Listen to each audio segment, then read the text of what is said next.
It is 5 a.m. I'm Jay Harper with your top stories. We'll get you your first traffic report of the morning as well as your weekend weather forecast. Well, we're told the U.S. and Iran are still engaging in technical negotiations following 2 days of retaliatory strikes against one another. ABC's Karen Hua, she is reporting now on the protests that are going on in Iran. On the final day of a 6-day funeral for former Iranian Supreme Leader Ayatollah Khamenei, who was killed in a joint U.S.-Israeli airstrike at the start of the war, massive crowds of mourners filled the streets. Some chanting threats against the president while carrying banners reading, "We will kill Trump." The Wall Street Journal reporting, Israel recently shared intelligence with the U.S. about a new Iranian plot to assassinate President Trump. Meanwhile, the Mexican government plans to file criminal complaints over the deaths of its citizens in ICE custody or as part of immigration enforcement operations. Meanwhile, new details in this week's fatal shooting of a Mexican national killed by federal agents in Houston, claiming self-defense. ABC's Lionel Moyes reports. Undocumented migrants are humans. His son's calling for an independent investigation, saying their father was doing nothing illegal and would have complied had he known the men in unmarked vehicles were officers. The agents were not wearing body cams. A Homeland Security spokesperson is blaming Democrats and the partial government shutdowns for the delay in issuing them to officers. Meanwhile, back here in Middle Tennessee, Hendersonville police, they're looking for the driver involved in a hit-and-run crash that left a 15-year-old pedestrian severely hurt on Wednesday night. According to the police department there, officers responded just before 11 o'clock at night on Wednesday to the Hendersonville Medical Center. They found a 15-year-old there was being treated for very serious injuries after being struck by a vehicle. Police began searching the area for the suspect vehicle. It's been described as a dark-colored sedan. They're obviously looking for the driver, too. They have found surveillance video of the vehicle traveling westbound on Never Break Drive after the crash. Anyone with info about the crash, or maybe they've got surveillance footage of the incident, you are asked to contact the Hendersonville Police Department. And finally, our market numbers report is brought to you by Beacon Capital Management. They can be found online at beaconcm.com. Here's Jim Ryan. Investors watching for movement in the Persian Gulf peace process cautiously moved the major stock averages higher Thursday. The Dow rose 139 points to close at 52,487. The S&P gained 0.8%. The Nasdaq 1.3%. Mortgage rates have crept back up to about 6.5%, but it might be the price of a home that keeps would-be buyers out of the market.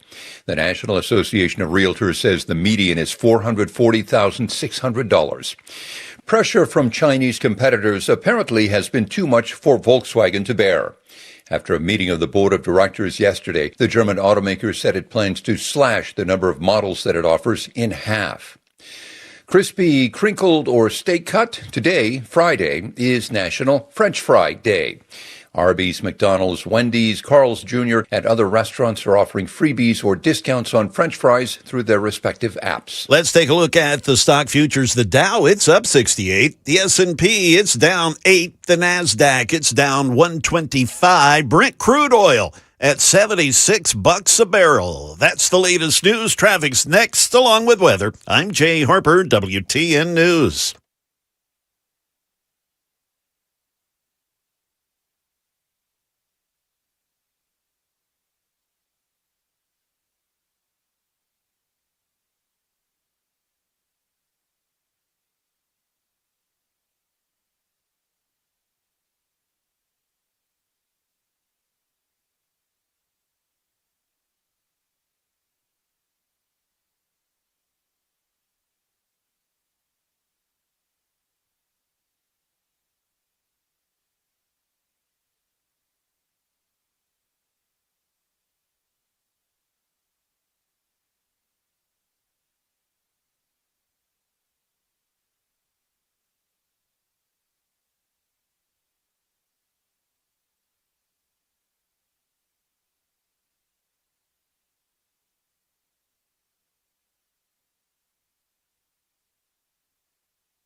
If you are getting ready to hit Nashville roadways and you've yet to look outside, we do have some wet roads in parts of the metro, so be aware of that. But so far, so good. No accidents or breakdowns thus far to report. I'm Jay Harper.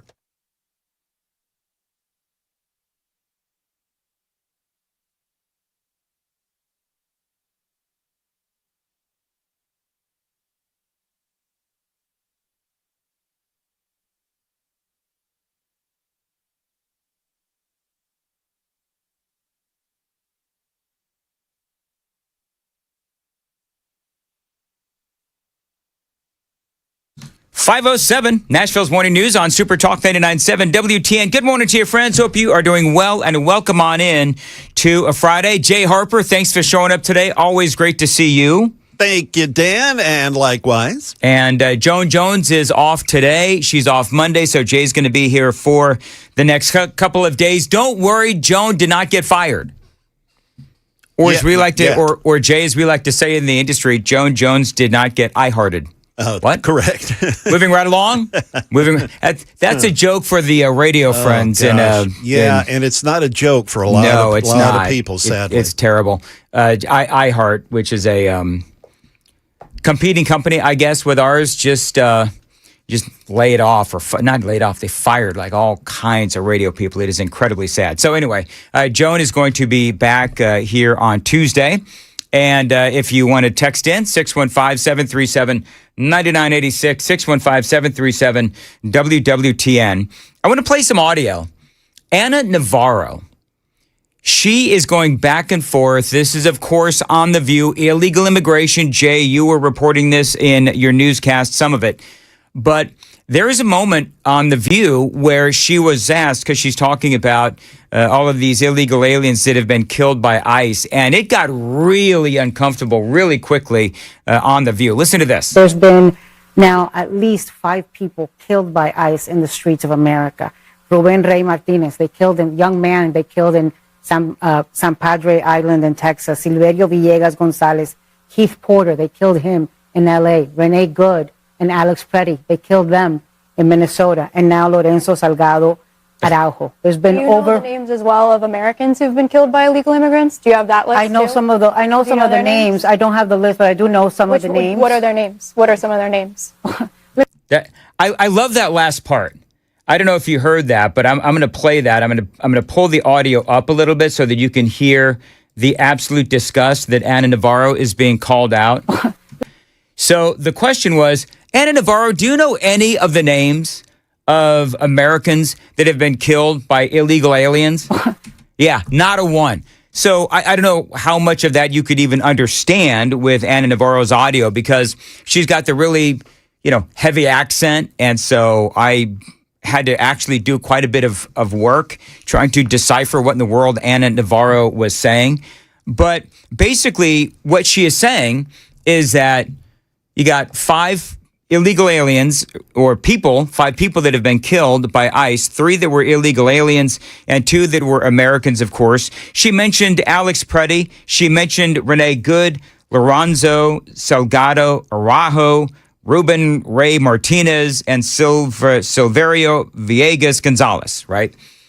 So all 5 of those people that were killed by ICE or law enforcement, they were doing something to provoke the situation. We all know about Alex Preddy interfering with ICE agents in Minnesota. Shot, killed. We all saw the video of him vandalizing an ICE vehicle and essentially tormenting ICE agents. Now, did he deserve to get shot and killed? No, but he certainly was not helping the situation, messing with the ICE agents. Renee Good, we all know what Renee Good was trying to do. She was trying to run over law enforcement with her car. She was harassing and taunting ICE as well. Then you have Ruben Rey Martinez failed to obey command. Because, what she does, what she was saying, Anna Navarro, is, her intimation is that these people were just, innocent folks walking the streets of whatever town they were in when ICE rolled up and just started firing. And that's obviously not the case. Ruben Ray Martinez failed to obey commands. So here's what he did. He drives up to an accident that Homeland Security was actually working. It was like a major accident, and he rolls up to this accident. And so he wouldn't stop. He stopped, but then he stopped obeying commands. Then apparently he floored it or started going forward and ends up with an agent on top of his car. And so they opened fire and they killed him. They told him to stop. He stopped momentarily. Then he gunned it, ends up running over an agent. Guy ends up on the hood of the car. They took out their guns and they fired. So that's what happened to him. Silverio Villegas Gonzalez, again, not following orders, accused of dragging a cop with his car. And there was Lorenzo Salgado Araujo. He was stopped, didn't cooperate. Police say he tried to use his vehicle as a weapon there. So all 5 of those people that were killed by ICE did something to provoke the situation. Now, Ana Navarro could not name one person that has been killed by an illegal alien. And all she had to say was, that's all she had to say. Ana Navarro, you ought to be ashamed of yourself. So here's how the rest of that conversation went. Listen, we have heard all of the names. No, just what are some of the names? This is not me doing a contest of whether you know the names or whether I know the names. I want to pronounce these names because I think we need to put names and faces and stories. Right? Absolutely. Okay, so and to the faces of Americans who have been killed by illegal immigrants the people they killed don't have criminal records. What are their names? The people Laken they Riley, killed. Jocelyn Nungare, Steinle. And what are the names of people that have been killed by U.S. citizens? How is that relevant to this? So Ana Navarro is now, and unfortunately, friends, my video editing equipment at home took a crap on me, so I don't have video today. But you can tell at this point, Ana Navarro, her eyes are going everywhere, and she realizes that she's defeated in her argument. Because she says, these 5 people that were killed by ICE had no criminal record.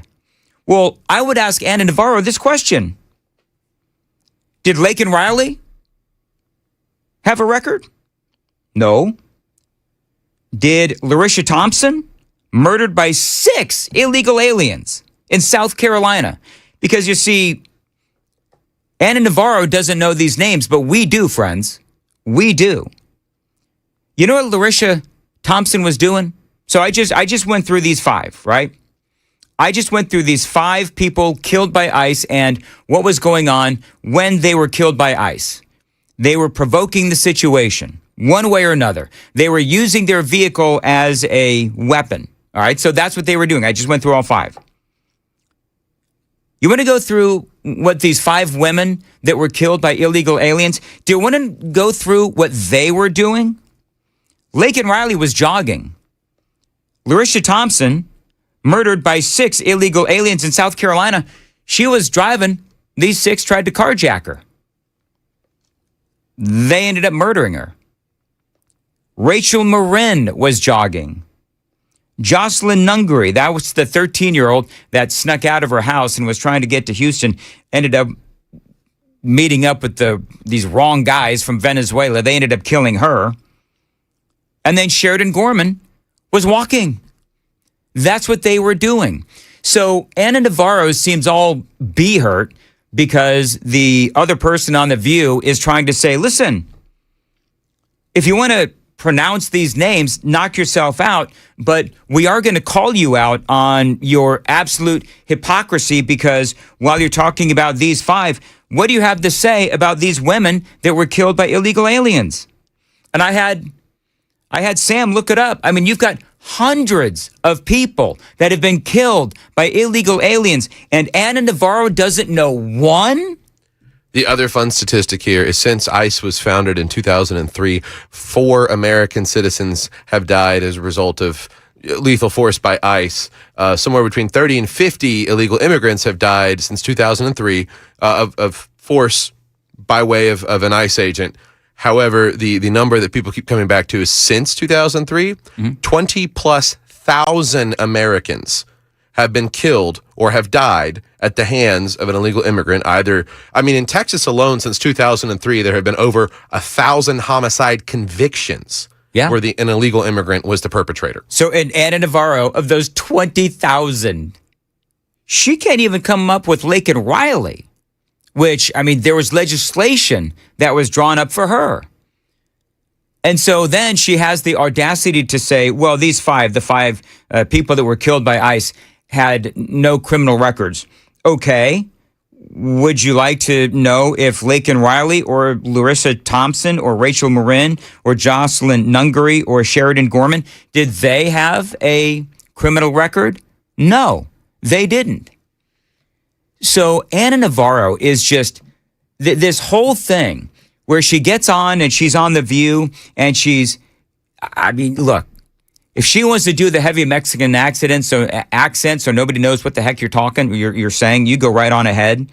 But she says, I want to pronounce these names. Okay, go ahead.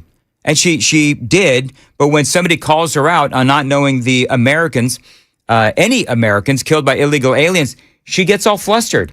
And the fight, it did continue, and it was a pretty good fight.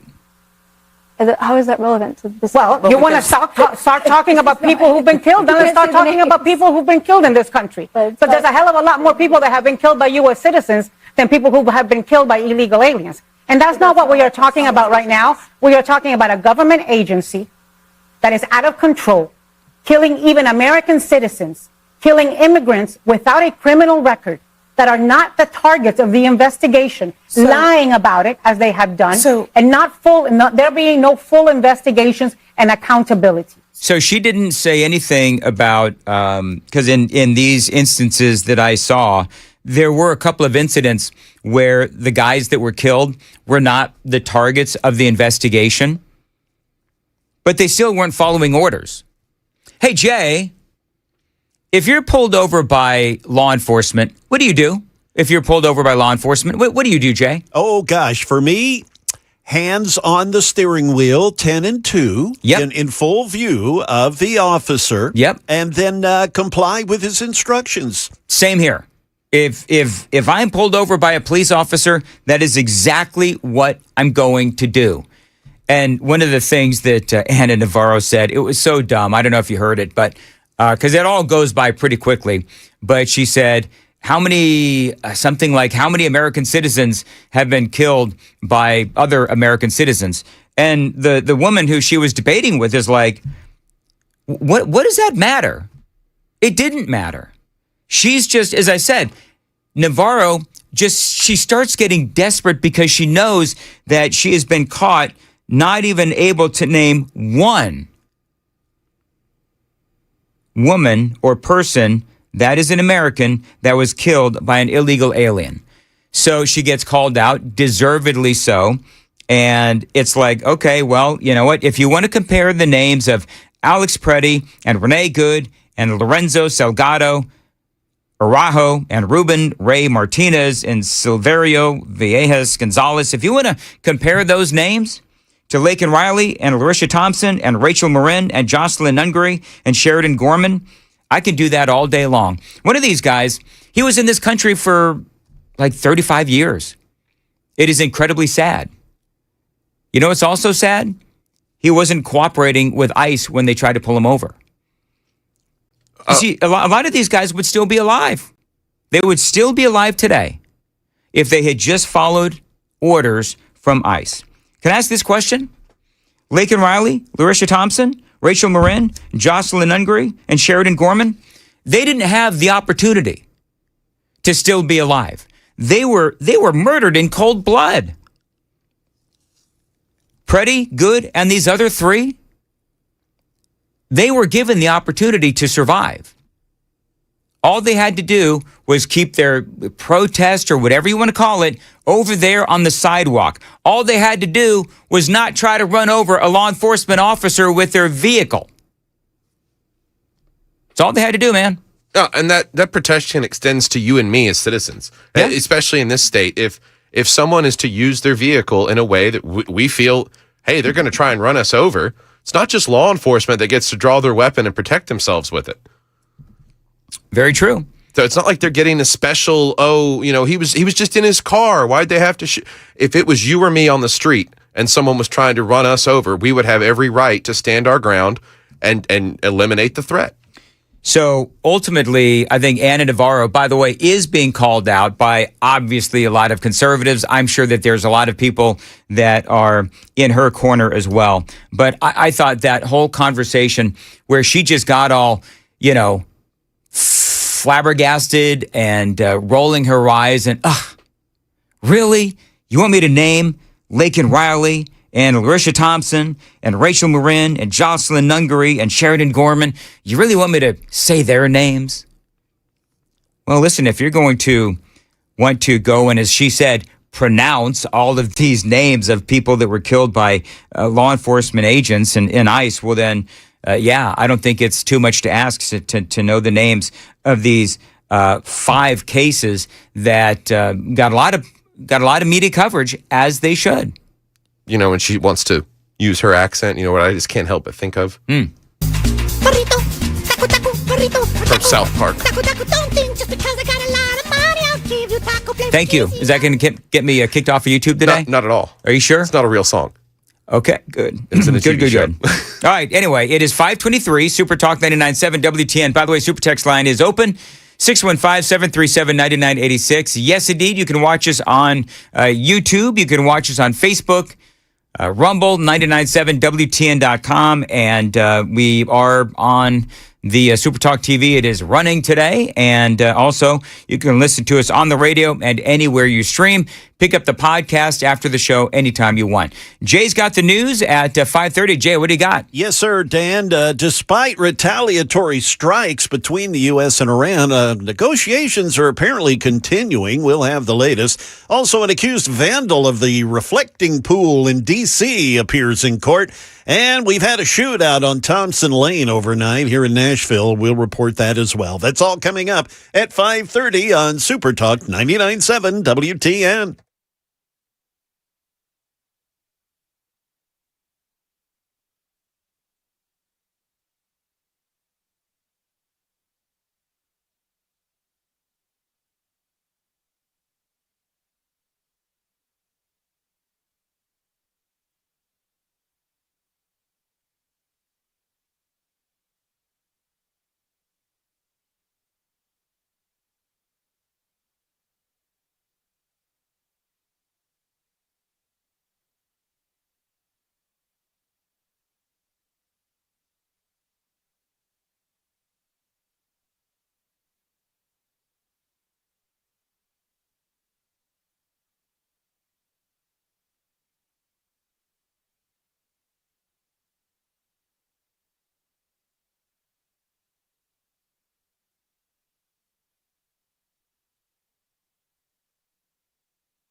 528, Super Talk, 99.7 WTN. By the way, Sam, our off-air conversations I love. So we'll just continue to have fun off the air talking about all the things that we're talking about. By the way, coming up at 5:35, Jay Harper, are you into like the WNBA? Well, I'm not into it, quote unquote, but Like the whole Caitlin Clark thing? Yeah, well, that certainly. Yeah, Okay. I was going to say that. The treatment that she has been receiving is. Yeah, I know. Hey, Jay, it's called assault. Yeah, pretty much. Yeah. And you've got GOP lawmakers threatening investigations over it. So do you know that the Indiana Fever coach was asked about that? I believe it was yesterday. And we'll play the audio from that coming up because I do find, for whatever reason, I couldn't find the WNBA on a map. But the whole Caitlin Clark thing, Caitlin Clark, is that her name? Yes, correct. Uh-huh. For whatever reason, I keep wanting to call her Caitlin Collins, and I don't know why. Somewhere I've known a Caitlin Collins. Right. But anyway, I'm seeing it. this part, that's what it is. That's right. I don't know an ugly Caitlin anywhere. Anyway, so but I find this particular storyline fascinating, and I love the storyline. So we'll continue to talk about this and a whole lot more straight ahead. It is Nashville's Morning News on Super Talk 99.7 WTN.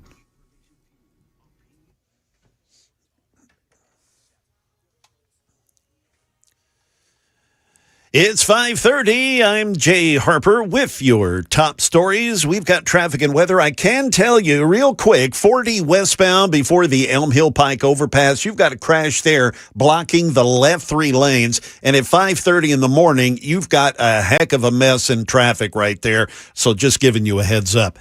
All right, U.S. and Iran, they continue to engage in technical negotiations after 2 days of retaliatory strikes.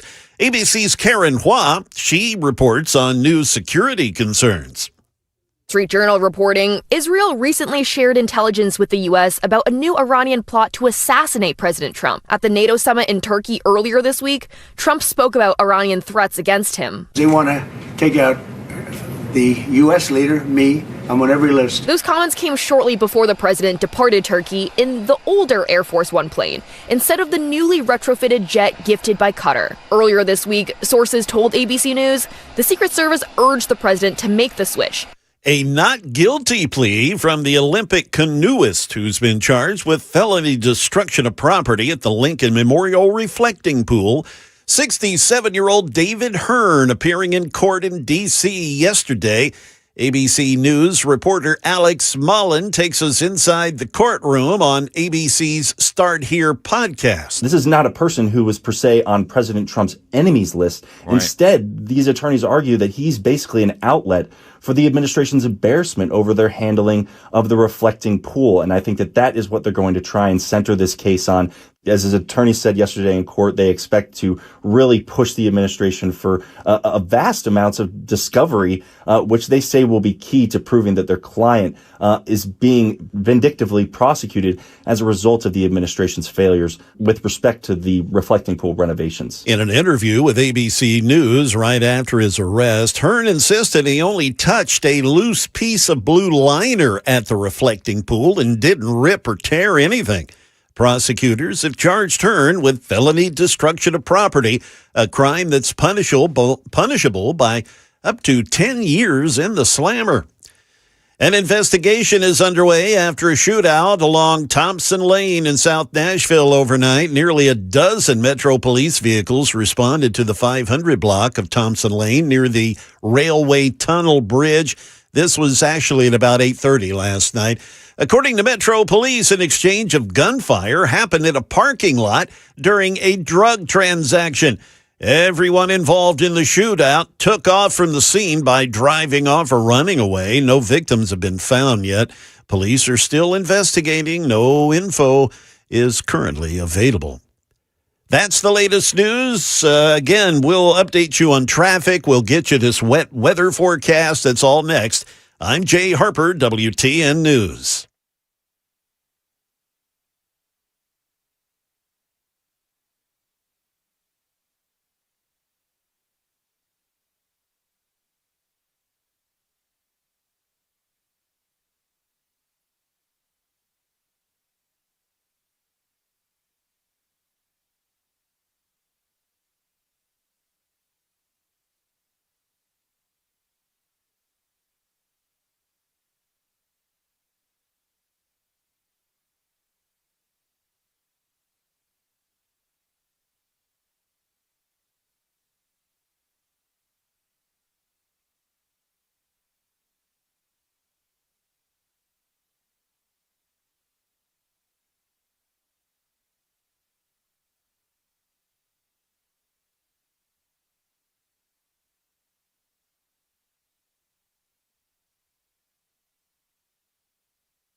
Well, no doubt wet roads must be affecting things. We usually don't have much in the way of traffic incidents this time of morning, but boy, we've got them here today. 40 westbound before the Elm Hill Pike overpass. The left 3 lanes are blocked. They're moving everybody, cramming everybody over to the right there, and it's got traffic backed up quite a bit. In fact, traffic from I-24 there at 440, it's affecting that traffic as well, trying to get into the city. Also up in Montgomery County, 24 eastbound before ML King Parkway at exit 11. We've got a crash up there. They're looking at some severe storms going on up there right now. Red on the radar. And also up in that construction zone in Goodlettsville, 65 southbound at Long Hollow Pike. We've got a crash up there near exit 97. I'm Jay Harper.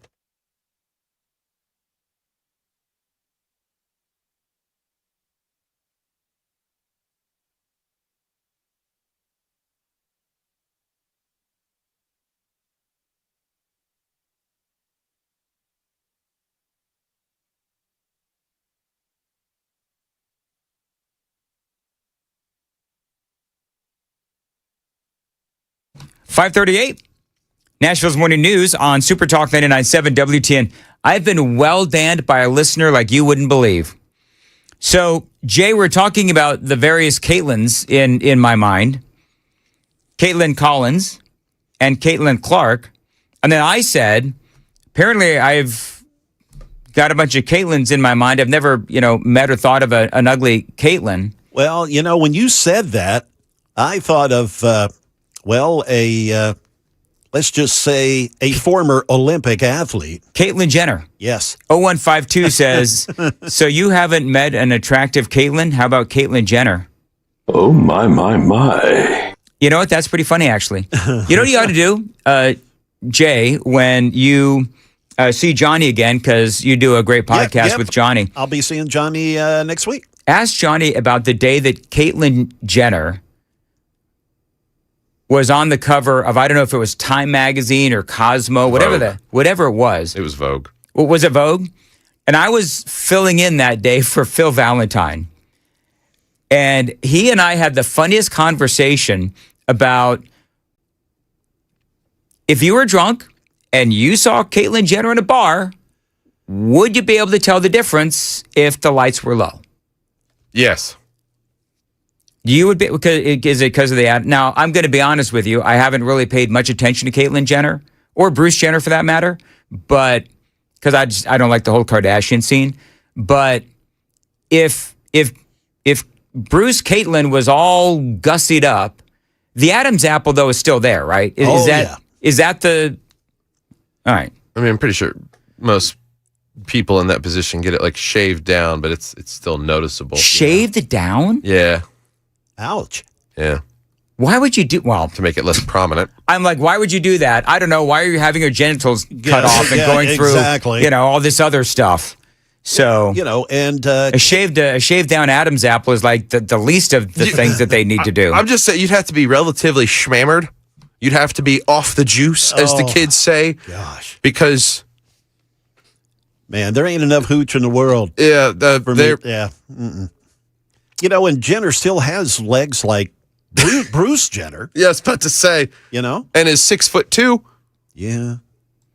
That's still, that whole thing just still. And you can't change the broad shoulders? No, you can't.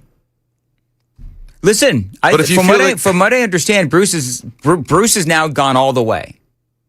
Oh. I think he's gone all the way, if you know what I mean. Yeah. I don't want to linger on. Can we not linger on this?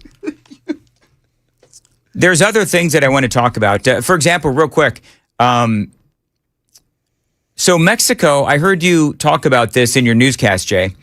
So Mexico is now requesting / demanding that criminal charges be filed over the deaths of, some of these illegal aliens that are in the custody of ICE. Right, Mexican nationals. Uh-huh. So I'm saying this tongue in cheek, okay? I'm not in favor of nuking Iran, but when I saw that headline, I wanted to nuke Mexico because that angers me so much because of what we just talked about in the 5 o'clock hour, in the first part of the 5 o'clock hour, where we've got hundreds, if not thousands, depending on, the period of time that you're talking about, of American people that have been killed by people that have snuck in here either from Mexico or through Mexico. So they've got a lot of gall to come in here and say, oh yeah, you know what? The 17 Mexicans who died in ICE custody, those ICE agents need to face some sort of charges. It's like, how do you say, and I'm reasonably certain you know how to say this, Sam, how do you say F you in Spanish? You know what? The middle finger is pretty universal. Yeah. So maybe what Trump needs to do is he needs to, on Truth Social, a picture of him sending the middle finger to Mexico's Foreign Minister Roberto Velasco. Sí, tú. Okay, I don't know if we're allowed to do that. Don't do that again. No, it's not spelled out. Okay. It's just the F-U. It's not the... Oh, is that it? Okay. Yeah. Okay. Hey, Jay. Yes, sir. If we are an English-speaking station, can we actually say the F word in Spanish? I doubt it, seriously. Jay, go ahead and try. We'll see what happens. No. Are you sure? Yeah, I'll pass. I won't be the experiment. Thank you. Whatever. I've been around here since 2022 now, and I want to extend beyond 2026. Very good, Jay. You've been here longer than 2022. No, man. 22 is when I started. Just 4 years ago? Yeah. Okay. Who hired you? It would be that the guy that used to be the PD for exactly right. For Super Talk. You know what? Here's the deal, Jay. They all can't be winners. Yeah. Jay, I'm kidding. I love you, man. Let's see here. So back to Mexico. The request, which carries no legal weight, will be submitted to state prosecutors' offices and the U.S. Department of Justice, asking them to consider criminal charges against those responsible for the deaths. It will be accompanied by civil lawsuits against the companies that operate the detention centers in an effort to put an end to human rights violations in those facilities. Should we go ahead and review real quickly who is in those facilities? Because the people that are in those facilities, they've violated a lot of human rights, i.e. they've killed people. They've killed innocent people. So, and I do fully acknowledge that there's some that are in these ICE facilities who may have only broken our immigration laws. Maybe they haven't done other things, whatever. But there are a lot of those guys in there that have done abhorrent things. I mean, we've covered this daily and ad nauseum since this whole thing started. So that's before you even touch on the gang-related violence and the trafficking of drugs and people. Yeah, that's exactly right. So, yeah. You just tell Mexico to go pound sand. President Claudia Sheinbaum said Thursday that Mexico decided to move beyond diplomatic channels and escalate its complaints after an ICE agent killed Mexican citizen Lorenzo Salgado Araujo in Houston this week. Sheinbaum said the killing is not only sad and regrettable, but also appears to be targeted. No, that was not targeted.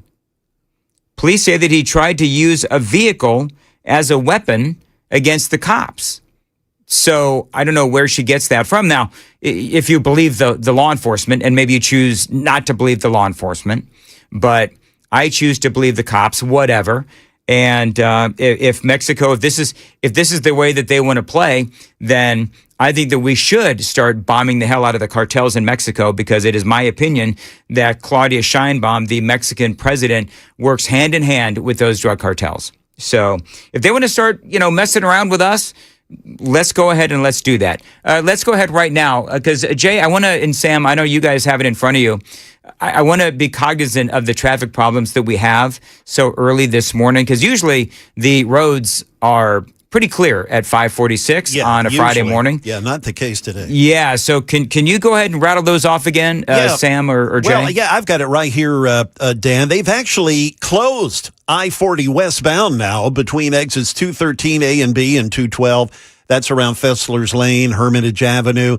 A wreck there. They're trying to clear up a multi-vehicle crash. Again, that's I-40 westbound near Spence Lane and Hermitage Avenue. It's closed there, so you may want to find another way in. And also, we've got a crash in the construction zone, as if things aren't bad enough, up in Goodlettsville, 65 southbound, there near Long Hollow Pike, a crash. And for our good friends up in Clarksville, they've got quite a nasty storm blowing through there right now, and a crash as well, 24 eastbound, just before exit 11. So those are the major incidents happening here at 5:47 in the morning. How much rain are we supposed to get today, Jay? Like, is this supposed to rain off and on, all that stuff? Yeah.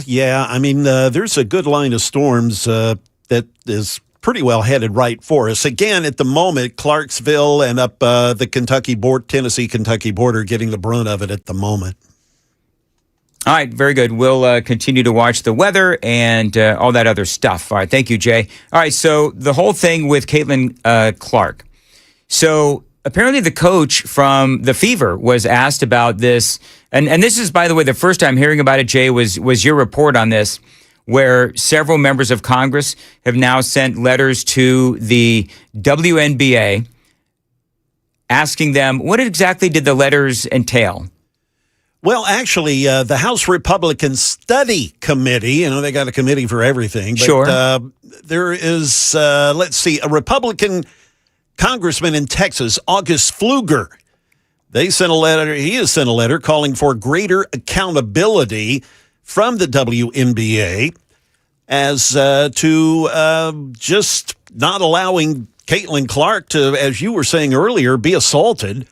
Clark, in the letter, Mr. Pfluger says that Clark's been hip checked, poked in the eye, struck in the throat, and the WNBA and its officiating crew haven't done a damn thing about it. Yeah, it is horrifying. All right, so real quick, you know why? Well, because she's white and straight. Exactly. Because, the WNBA, I mean, they're all, by and large, they're predominantly gay. Correct. And black. Yep. And they're also jelly. They're jealous of Caitlin Clark and how good she is. But you know what? If the fine women of the WNBA, if they're not good enough to get the attention that Caitlin Clark is getting, well, that's on them.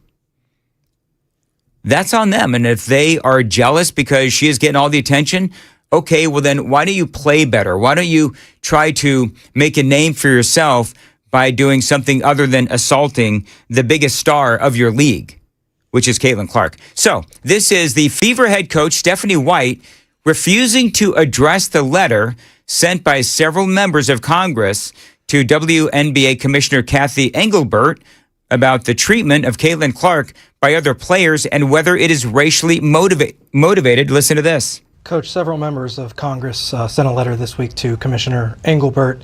They said they're concerned about what they called physical hostility and violence toward her. One line in particular said, quote, concerning reports suggest that many of these attacks against Caitlin Clark may be racially motivated. What's your reaction to that? Our team made a statement yesterday, so you can find that statement. No, I understand that. I just mean as a coach, when you hear one of your players is being mentioned in a letter from members of Congress to the commissioner of the league, how do you handle that? Again, that's not something we can control. We're not affiliated with those groups, and we try to keep the main thing, and focus on the things that we can control. Did you get all that? Do you think that she's been silenced by the WNBA? It's like, listen, if you get asked about the racially motivated attacks on our top player, don't say anything about it. And clearly she's not going to say anything about it, but she says, I'm not going to comment on anything that we can't do anything about, but you can do something about it. Of course you can. You absolutely can. Caitlin Clark's teammate, Sophie Cunningham, tries to do something about it. Another white player, very attractive young woman. And you know what, Jay? You know what do you know what I really like about Sophie? Tell me, Dan. How she can point. Oh, yeah, I saw that. She's got a great pointer finger. Yeah. But, she stands up for her teammate when, hardly anyone else will. That's the thing that I also am a little befuddled by is this has been going on with Caitlin Clark for a long time. Yeah, absolutely. And it seems to be getting worse. It does seem to be getting worse. And I mean, Caitlin is now to the point where she's got back injuries and so forth. So anyway, we have a lot more coming up. 615-737-9986. Jay's got the news coming up at 6. Jay. Yes, sir, Dan. We'll get the latest on what the heck is or is not going on in Iran, and also more on this ICE shooting in Houston. We'll have that and more coming up at the top of the hour on Super Talk 99.7 WTN.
.557, Nashville's Morning News on Super Talk 99.7 WTN. Super text line is open, 615-737-9986, 615-737-WWTN. You know, Jay, there are mornings, and Sam, when I feel like I can do nothing right.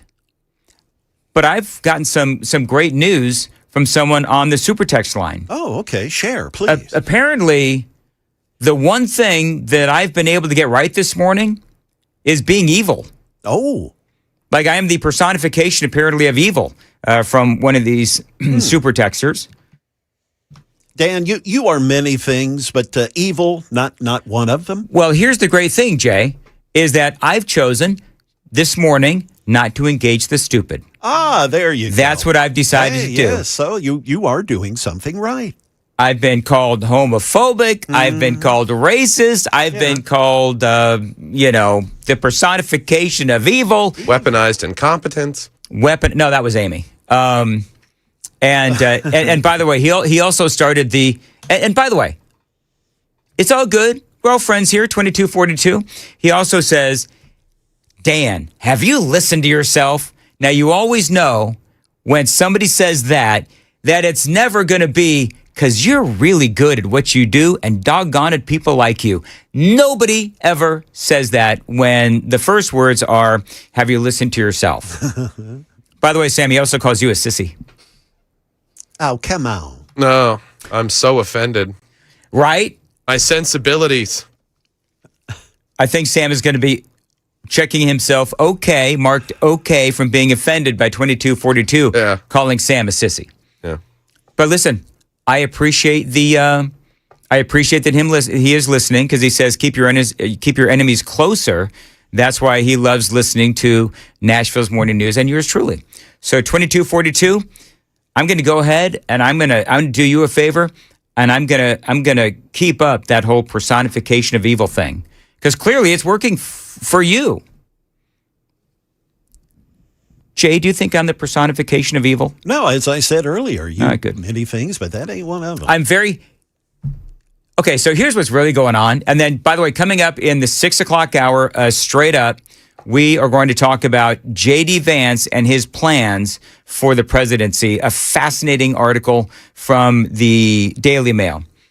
But, I mean, I did Red Eye last night. So, Red Eye is heard in all kinds of like big city, progressive, Chicago, Portland, So I've been arguing because I give out our text line. I've been arguing with liberals literally all night on the text line. So I've kind of had it. I'm kind of done. I want to get through this show with as little brain damage as possible on my end and your end, folks listening. So coming up, we're going to talk about J.D. Vance and everything that's going on with the vice president and how Donald Trump seems to be setting up a situation in the Oval Office and in the White House where it would pit J.D. Vance against Marco Rubio. It is all straight ahead on WTN.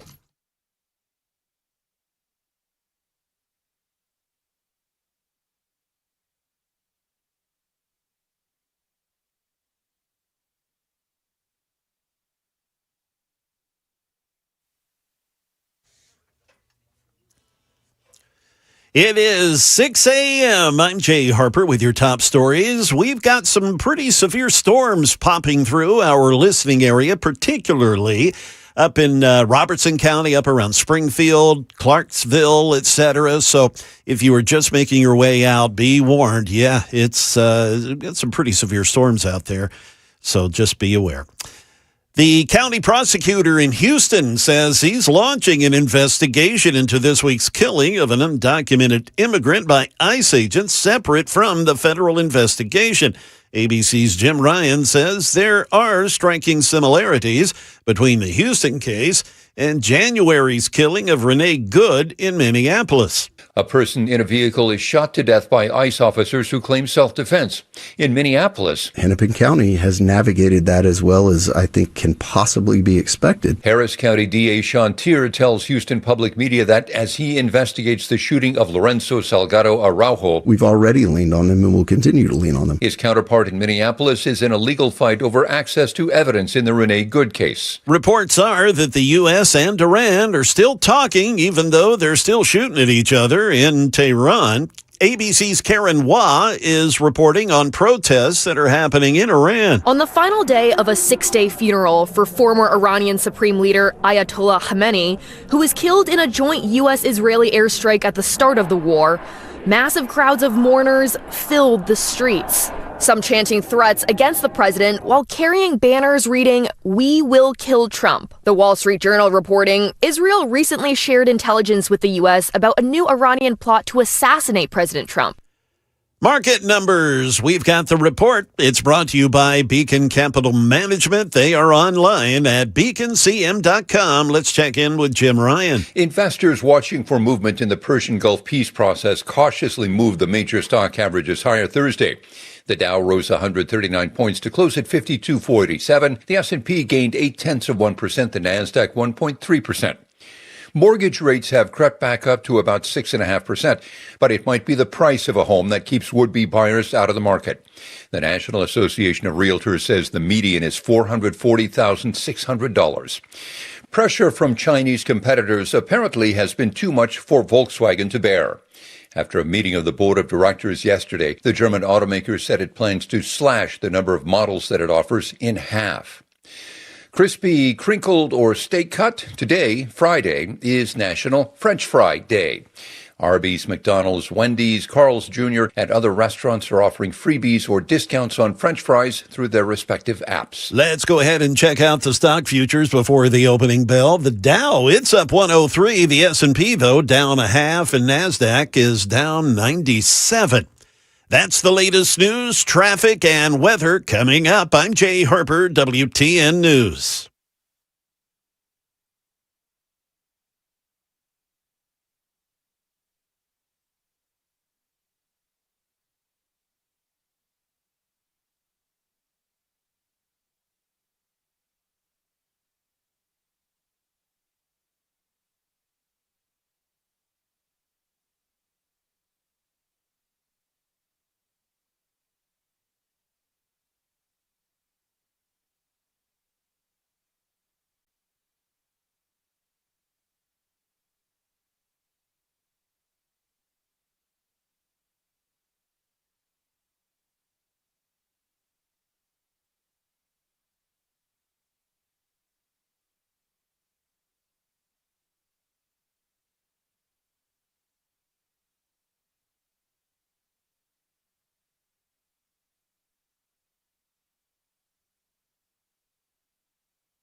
Well, the crash we had on 40 westbound there in between Hermitage Avenue and Fessler's Lane, that has been moved out of the way, but lo and behold, another crash there. It's over on the right shoulder. They pushed it out of the way. Actually, traffic, all things considered, moving fairly well through there with the wet roads. Up in Montgomery County, again, we've got severe storms passing through the area. In fact, getting into the Nashville area now.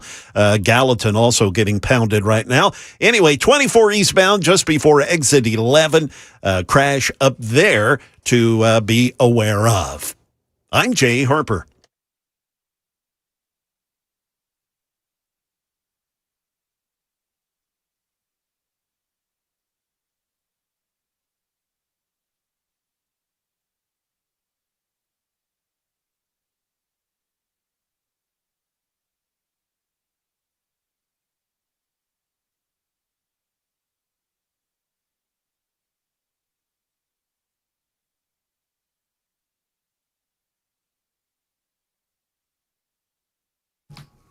6:06, Nashville's Morning News on Super Talk 99.7 WTN. I don't know where you are, folks, but here in Music Row at the studios of WTN, I don't know if you've seen this, Jay. It is pouring outside.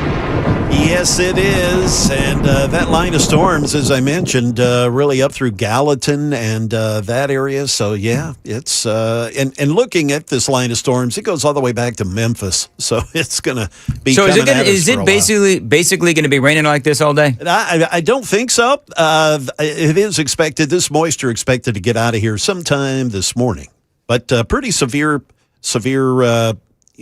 ponding. Yeah, all flood, that were stuff. we in a flood watch, all that kind of stuff? Yeah. In some areas? In some areas, yeah. You may have seen the stuff, Brentwood, there were some parking lots there. Oh, yeah, at the YMCA? Yeah. It was bad. People were kayaking. Yeah, it was like waist deep. Was this yesterday? Yeah. Okay. Yeah. Yeah. I don't know what happened. My front yard. I don't know what's happening to my front yard, but I've got like a river that is flowing from my yard out to the street. So I don't know if that means that I've got, is that like a grading problem? I don't know. Anyway. Sounds like it. Yeah. I have that in my backyard. It literally, there is a little trench back there that's supposed to go to, to the sewer system and stuff. But it doesn't. It just ponds. I blame the moles that I cannot seem to kill. Anyway, that too, man. moving right along. 6:08. A stunning article in the Daily Mail regarding J.D. Vance and his run for the presidency. There's a couple of interesting things about this article. You folks know that I'm a J.D. Vance fan. Also, I'm a big-time Marco Rubio fan. So this is the headline. Trump wants an apprentice Oval Office type battle between J.D. Vance and Marco Rubio. Insiders, though, say that JD's top secret 2028 master plan is already underway. It says that JD is probably going to announce his intentions to run right after the midterm elections in November. Now, I think that we can all agree. You know what? Hey, let's do a Daily Dan poll, if we could, Sam. Oh. Can we all agree? We were going to do a Daily Dan poll on French fries. Who's got the best French fries? I already put it up. Which, well, frankly, probably people would be more interested in, like who's got the best fries. But let's do JD Vance instead. Maybe we'll do the best fries again later. Okay, just to give you some precursor information, McDonald's is leading so far. Okay, well, all those people have not had In-N-Out. Anyway, so let's do grade JD Vance. Remember the other day we did grade Donald Trump? Grade JD Vance, A, B, C, F. So I believe that JD Vance has done some amazing work. JD, you all know, I play his audio, his video all the time. He is an effective communicator. He's done his best with this impossible situation in Iran. He is genuinely not only a likable guy, but he's great politically. He's accomplished a lot, and by and large, people in Republican circles really like him. And so the Daily Mail has a poll as they're talking about when J.D. Vance, or if J.D. Vance is going to run for president and when he's going to announce it. But you know what it shows? Vance versus Rubio? Because, that's what Republicans all talk about. When we're out of filler conversation, we start going down the road of, well, who do you like better, J.D. Vance or Marco Rubio, right? J.D. Vance is now at 51%. That is up 4% from last month. Marco Rubio has been slumping in second place at 15%. That is down 3%. So why isn't, by the way, just to round it out, Ron DeSantis is at 9%. Ted Cruz is at about 6%. So why is J.D. Vance, clearly the front runner? And I don't think that's going to change. Well, one of the things is he's been out. He's been promoting this book. He's been talking about the war in Iran as well. So there's a lot of, he's had a lot of FaceTime with the American people. And here's the thing, is that he's looked really good in really bad situations. I'm going to give you an example. So he was on The View, and Whoopi Goldberg accused the administration of being hostile towards minorities. I played this at the time. I'm going to remind you how much of a class act J.D. Vance is. You say that we're anti-minority or anti-black. No, I didn't say that. I asked. See? Well, okay, fine. Fair. Don't start any stuff with me, man. Don't get me in trouble. But I misinterpreted your question, That's but all right. let me answer your actual question there. What I'm saying, I think, okay, look at Washington, D.C., one of the most democratic and one of the blackest, by a share of population, blackest cities in the United States of America, has seen a radical decrease in violent crimes and sexual assaults and in murders. We have tried to take the crime issue seriously, in part because we believe everybody, whether you're black or white or rich or poor, deserves to live in a safe neighborhood. Exactly. That's what I mean. He is a great messenger for what the president is doing. And I think that a lot of these media hits where he put himself, like The View, he put himself in the middle of all of those women. And I thought that he defended himself really, really well. In a head-to-head matchup, J.D. Vance would win against Marco Rubio 65 to 26%. I mean, that is, I was even surprised at that number.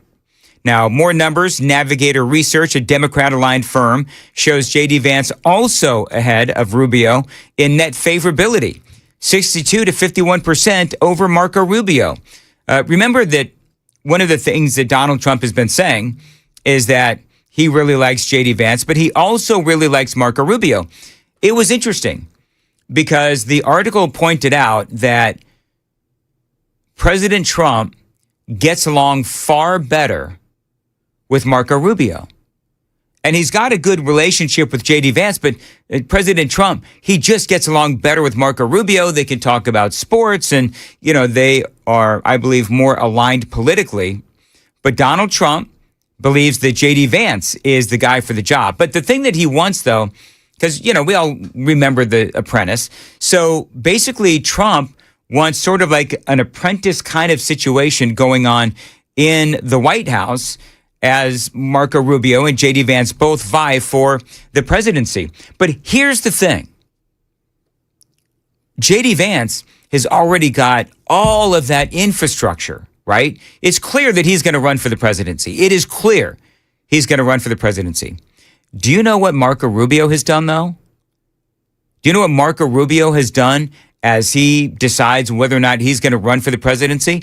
I'll tell you coming up. It is 6:15. Time to check the roads on WTN.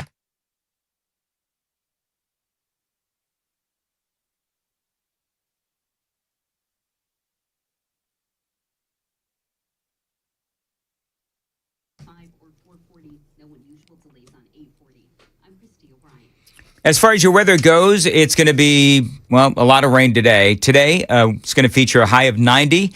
90% chance of rain, of course, as heavy thunderstorms continue to move through Nashville before the late afternoon. We do have flood watches in effect as well. Tomorrow, Saturday, brings a high of 89 alongside 60% chance of showers and storms, extending the risk of localized street flooding as well. Sunday concludes the wet stretch with a high of 88 and a 60% chance of rain. Marco Rubio has done nothing in preparation of running for the presidency. Because, you know, when you run, you need to do all kinds of stuff. You need to get the donors, to donate money. You need the accounts. You need just the infrastructure. That's what you need. Marco Rubio hasn't done any of the infrastructure to run for the presidency. So, well, there's a lot of people, including apparently Donald Trump, who want to see some drama between Marco Rubio and J.D. Vance. Marco Rubio himself, he's come out and he said, I'm not running against my best friend in the administration, J.D. Vance. I'm just not. I think part of that is that Marco Rubio perhaps knows that he cannot win. That might be part of it. But, you know, for J.D. Vance, I don't know if there's any negative to J.D. Vance. You know, one of the things, there's a lot of people that'll say, well, J.D. Vance, you know, he was out there promoting the war, right? That's what they're going to say. I'm looking at things that the left could say, attack points against J.D. Vance. They'll say that he's always been, out there defending the war.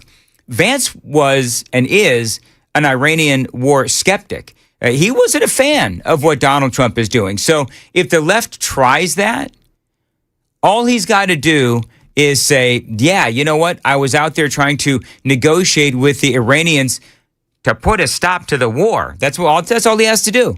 I was trying to put a stop to the war. I was trying to de-escalate the situation. I mean, it literally is the perfect way out. Marco Rubio has actually been more all in on the war in Iran. That could be, especially amongst a lot of conservatives and Republicans, that could very well cost him some support. So one of the things that they're talking about with J.D. Vance is the fact that he is a family man. Everybody knows his story, the incredible story of J.D. Vance. Hillbilly Elegy was the name of his book. They made it into a movie. Everybody knows about that. It's just kind of hard to find something negative about J.D. Vance. As a matter of fact, if there's something you don't like about J.D. Vance, because I'm having a hard time, hit me up on the super text line, 615-737-9986,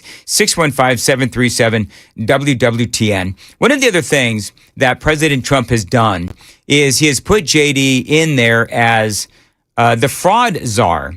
And he's been in the spotlight this week because he is out there highlighting the fraud that's going on in Democrat-run states like the state of Wisconsin. So what we've asked the governor to do is just give us the data so that we can check whether you've got illegal aliens on your food stamp rolls, and he's saying absolutely not.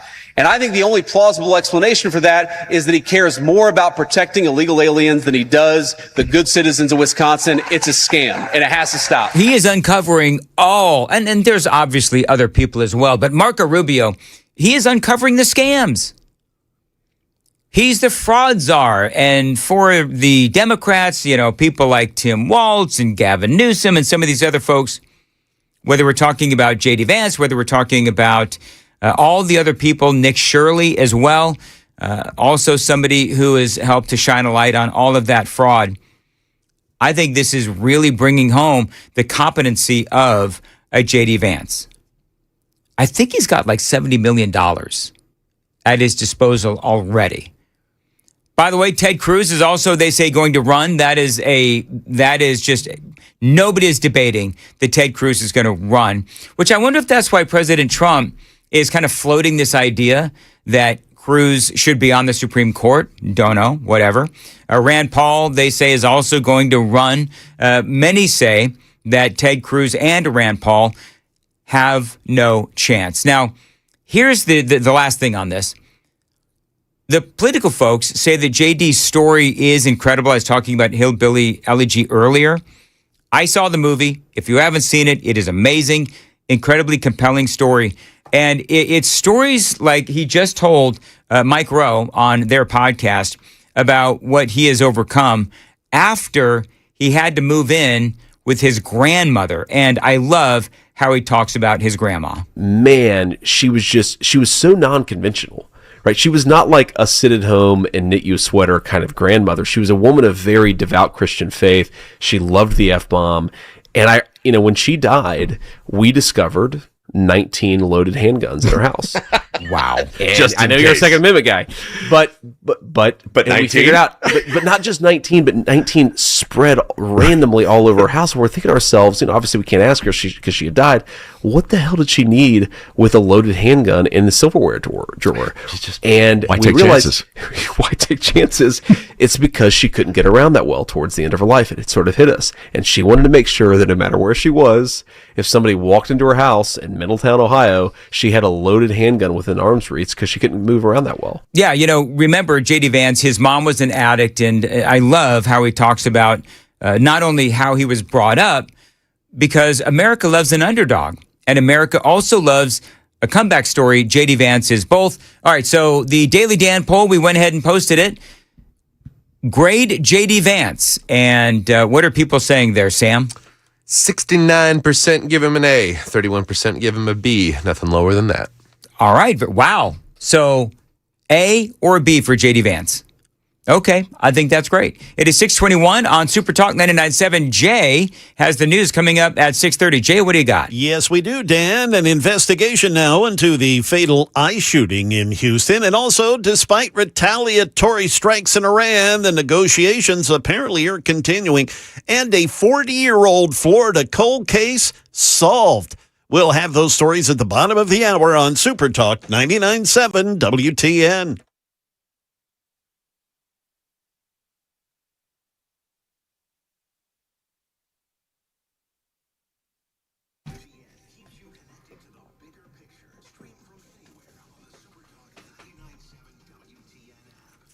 Dan Mandis here, 622, and want to tell you about my friends at DT McCall's. You know that I try to utilize the services of local companies, and you don't get more local than DT McCall's. Now, I've been sponsoring them, or they've been sponsoring me in this show for many, many years. I bought all kinds of appliances and furniture from DT McCall's. Now, all you got to do is go check out the deals at dtmccalls.com. There are many best brands, great prices, rebates as well. Washer and dryer sets, dishwashers, ovens too. Now, when I need an appliance, the first thing I do is head on over to their website. It is dtmccalls.com. Although I got to be honest, it's usually Amy that's the first to go over to dtmccalls.com if something breaks down. But I got to tell you, I can tell you, I've bought at least a refrigerator and a washer and a dryer from DT McCall's because they provide the trifecta. Great prices, great selection in brands, and terrific customer service as well. This is a great company, a great Tennessee company.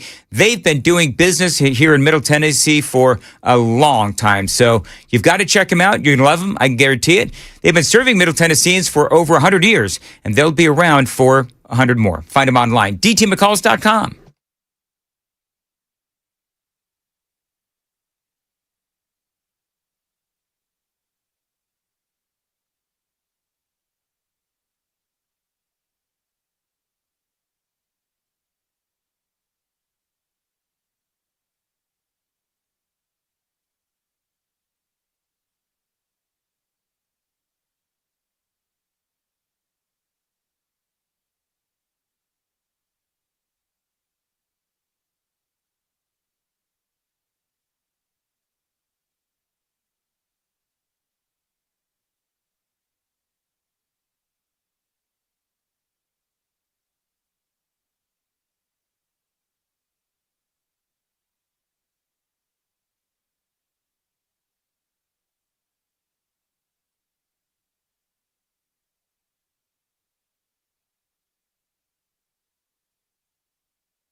628, Nashville's Morning News on Super Talk 99.7 WTN.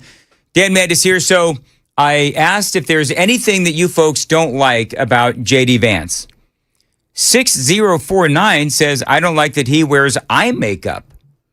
Now, I don't know if he's being facetious. 6049, I've never seen J.D. Vance wear eye makeup. He's got very lush eyelashes. I know what that's like. I suffer from that as well. Oh, stop it. Seriously, sometimes like they'll bend and poke you and you'll end up with like a twitch in your eye for the rest of the day. That's because you're a sissy, Sam. Ah, that's right. Yeah. Anyway. 2242, put me in my place.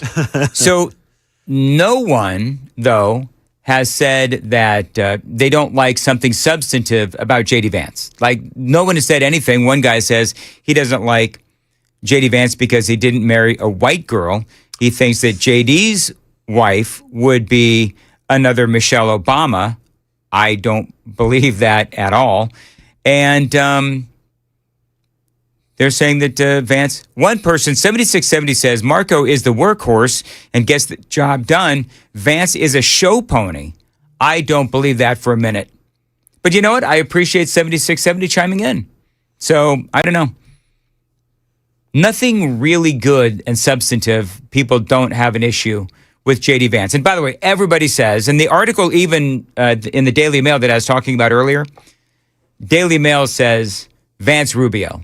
Like, that is the ticket. That is unbeatable. I don't know if that's true. You think, Sam, you think Vance Rubio is unbeatable in a general election? 100%. In a general election? Yeah. Okay. Jay, what do you think? General election, Vance or Rubio, do you believe that is unbeatable? I think it's a dream ticket for Republicans. But, it is. But unbeatable? Man, who knows these days? Well, the problem is the TDS out there would simply transfer to JDTDS. Yeah, and with the complicit mainstream media. Right. You know? The thing is that they're both masters at their crafts whenever they get into something. They are. And they would absolutely throttle the opposition on the debate stage like we've never seen before. Probably not since the Reagan debates would we see people just get respectfully mopped across the stage. J.D. Vance against Kamala Harris in a debate. Oh, let that happen. Got to go. 6:30 on WTN.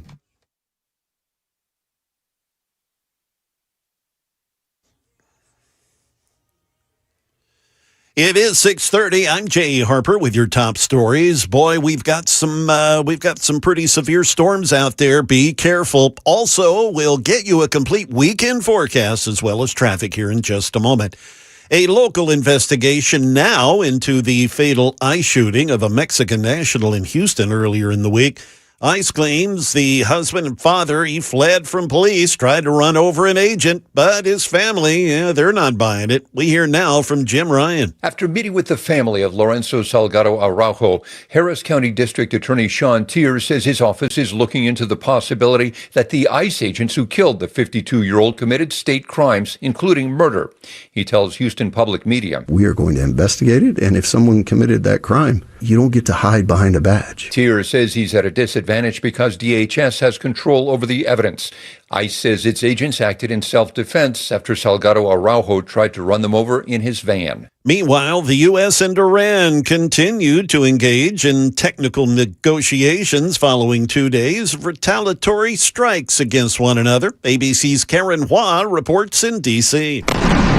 Tensions remain high in the Middle East. The U.S. now expanding its targets beyond military sites, striking a railroad bridge that Iran says it quickly repaired. Iran responded with its own wave of missiles and explosive drones, targeting U.S. forces across the region, including Bahrain, Kuwait, and Jordan.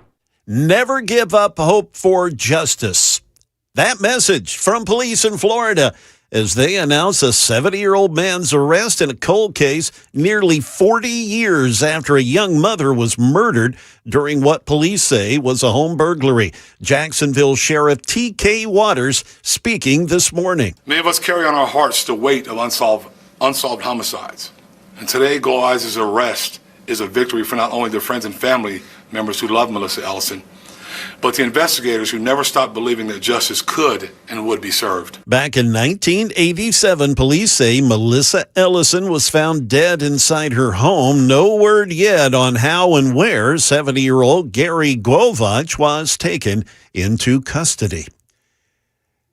That's the latest news. We've got traffic and weather coming up. I'm Jay Harper, WTN News. Thank you, Jay. 6:33, Nashville's Morning News on WTN. And yes, I agree, the times are tough. And if you need a new car, a truck, or a minivan, maybe an SUV, Mid-10 Ford can help you out with great selection and terrific pricing as well. Also, financing options are available. Now, Mid-10 Ford, they've been around for 56 years, since 1969, helping people get the vehicle that is right for them. Now, right now, at Mid-10 Ford, you can save $1,000 or more on select Ford trucks. They also offer special financing if you need it. Mid-10 Ford is literally a one-stop shop. You can buy your vehicle there. You can get it serviced, and they even have a body shop. Brand new or pre-owned, you can check out all the great deals at mid10fordtrucks.com. That's mid10fordtrucks.com. You can start the process of buying a vehicle right there online. They offer low-pressure sales, maximum customer service. Mid-10 Ford, they are a family-owned business going back 4 generations. So they do know how to treat customers. So let them help you get into your next car, truck, or SUV. Stop by Mid-10 Ford, 1319 Foster Avenue. Call them. Tell them Dan told you to reach out always. 615-949-2737. 615-949-2737. Visit mid10fordtrucks.com. That's mid10fordtrucks.com. Or follow them on Facebook and Instagram. Mid-10 Ford, where trust comes first.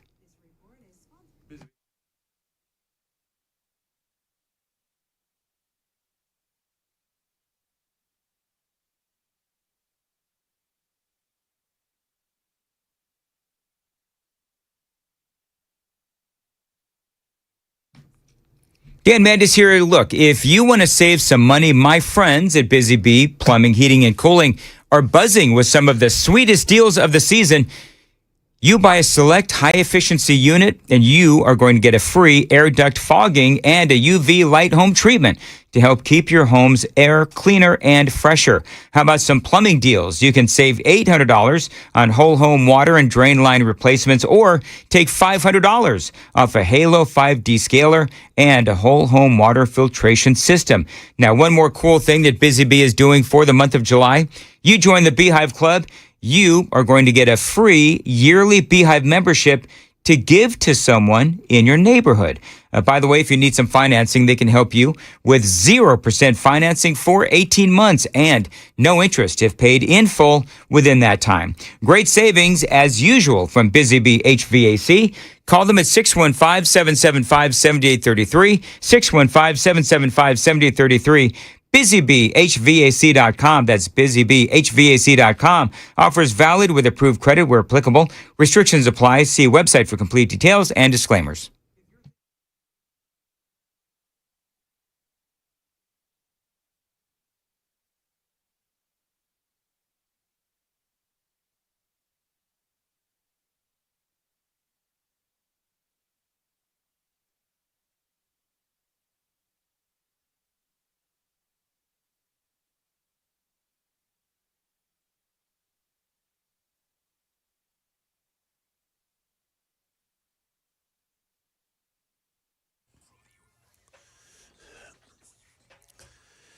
It has been a rough go this morning up in Montgomery County, up near Clarksville. We've got still wrecks up there. New ones popping up. 24 eastbound just past exit 8. 2 separate wrecks up there. One is in the right lane. The other's in the middle lane, but the right lane is blocked there. 40 eastbound before Brightly Parkway near the airport. There is a crash near exit 215. Also, another one not far from there, 40 eastbound at exit 216A, Ellington Parkway northbound at Briley. We've got a wreck in Madison. And over near Opryland, some poor soul in all this mess with a stalled vehicle. They're blocking the left lane. Briley Parkway northbound at the Opry Mills exit. I'm Jay Harper.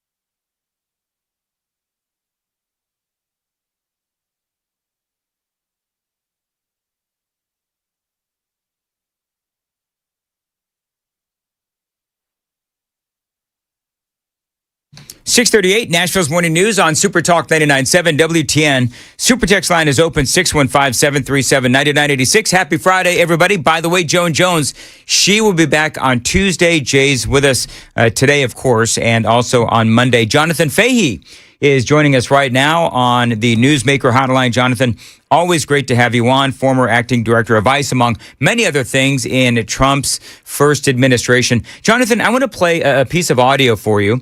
This is Anna Navarro from The View. Listen very close. There's been now at least 5 people killed by ICE in the streets of America.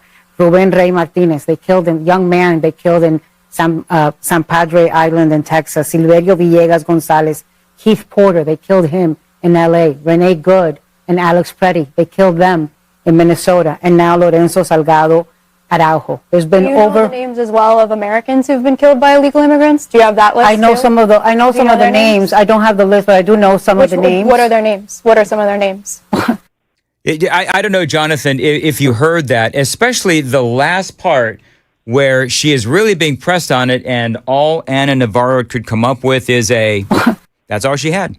Jonathan, good morning. And she couldn't come up with the names of Laken Riley, Larisha Thompson, Rachel Marin, Jocelyn Nungry, or Sheridan Gorman, to name just 5 of, depending on the time period you're talking about, hundreds or thousands of people that have been killed by illegal aliens. Yeah, exactly. And it's because they don't care. And frankly, they don't even care about, the people they say they care about that claim ICE killed, because their goal is just simply massive illegal immigration, massive amnesty. It's so shameful, though, because, the recent shooting, clearly that looked like, at least what I understand about it, clearly a case of self-defense. This idea that ICE agents are not even allowed to defend themselves when they're enforcing the federal law passed by Congress is insane to me. And people like Anna Navarro encourage people, to fight against ICE and create these problems. But it just shows where they are on those things, because, the list, those are the most sort of prominent names on the list that you gave, but there's so many others. And then you take a step down for murders, and you have rapes and child molestations and other types of things that the Democrats continually, fight having those people deported from the country. It's totally shameful, but, it is The View. And I sometimes think the purpose of The View is just to kind of give fodder for, people to make fun of, because it's so outrageous and just such unserious, unsophisticated people giving opinions. It's, it's kind of pathetic, and it's pathetic that people actually, there are people that take them seriously. Well, and the thing that I would also point out is that, and I did in the 5 o'clock hour, Alex Preddy, Renee Good, Lorenzo Salgado Araujo, Ruben Rey Martinez, and Silverio Villegas Gonzalez. I went through and I looked at all of the different scenarios as to why these people died and why they died at the hands of ICE. Well, things like dragging officers with the car, using a vehicle as a weapon. We all know what Alex Preddy did. We all know what Renee Good did. So they're ultimately what they're trying to do, and this isn't just The View, Jonathan, this is obviously the left, where they're making these folks seem like, they were doing absolutely nothing wrong, and that's clearly not the case. Yeah, exactly. Like they're just going off about their business, and ICE comes up and kills them. It's totally insane, because you're right. Even however you break down any of the scenarios, like you say, these people were not bystanders in any respect. So it's so unbelievably insane. But again, the message from The View really should be, well, if you're here illegally, maybe you should go home on your own, because it's, you get paid as well. And if these ICE agents are really so scary, why aren't you encouraging the people to leave? You would be actually doing them a favor. But they don't even believe this. It's such nonsense. But the left and the Democratic Party, or the whole Democratic Party, really is in favor of just, again, mass amnesty, and that is their agenda, and they will stop at nothing to achieve it. And you have people like Mondami in New York. To give him credit, he at least says it, but all the Democrats actually believe it and act upon it, and that's where they are on this issue. And when people vote, they need to realize the other side of the coin is mass amnesty, lower quality of life, higher rent, lower wages, less healthy, less safe, and that's the choice, and that's the choice for Americans. Well, and the great thing is, and I've said this before, obviously, probably with you, but I don't know, Jonathan, if I've ever seen a time where the two political parties are so clearly defined, where you've got, at the left, they're socialists, they're communists, that's the direction that they're going, and Republican Party is way on the other side of that. So they're trying to figure out the right way to frame this. There's so much space between the two parties that, the case has never been more clear heading into a midterm election. Jonathan, I'm going to ask you about this headline coming up next. Mexico is going to now request criminal charges over deaths following the fatal shooting of a Houston man by ICE agents. And ultimately, they are going to focus on 17 Mexicans who died in ICE custody or during immigration enforcement operations by the Trump administration. They're asking that these agents actually be charged. We're going to talk about that next. Coming up here on Super Talk 99.7, it is 6:45. Time to check the roads on WTN.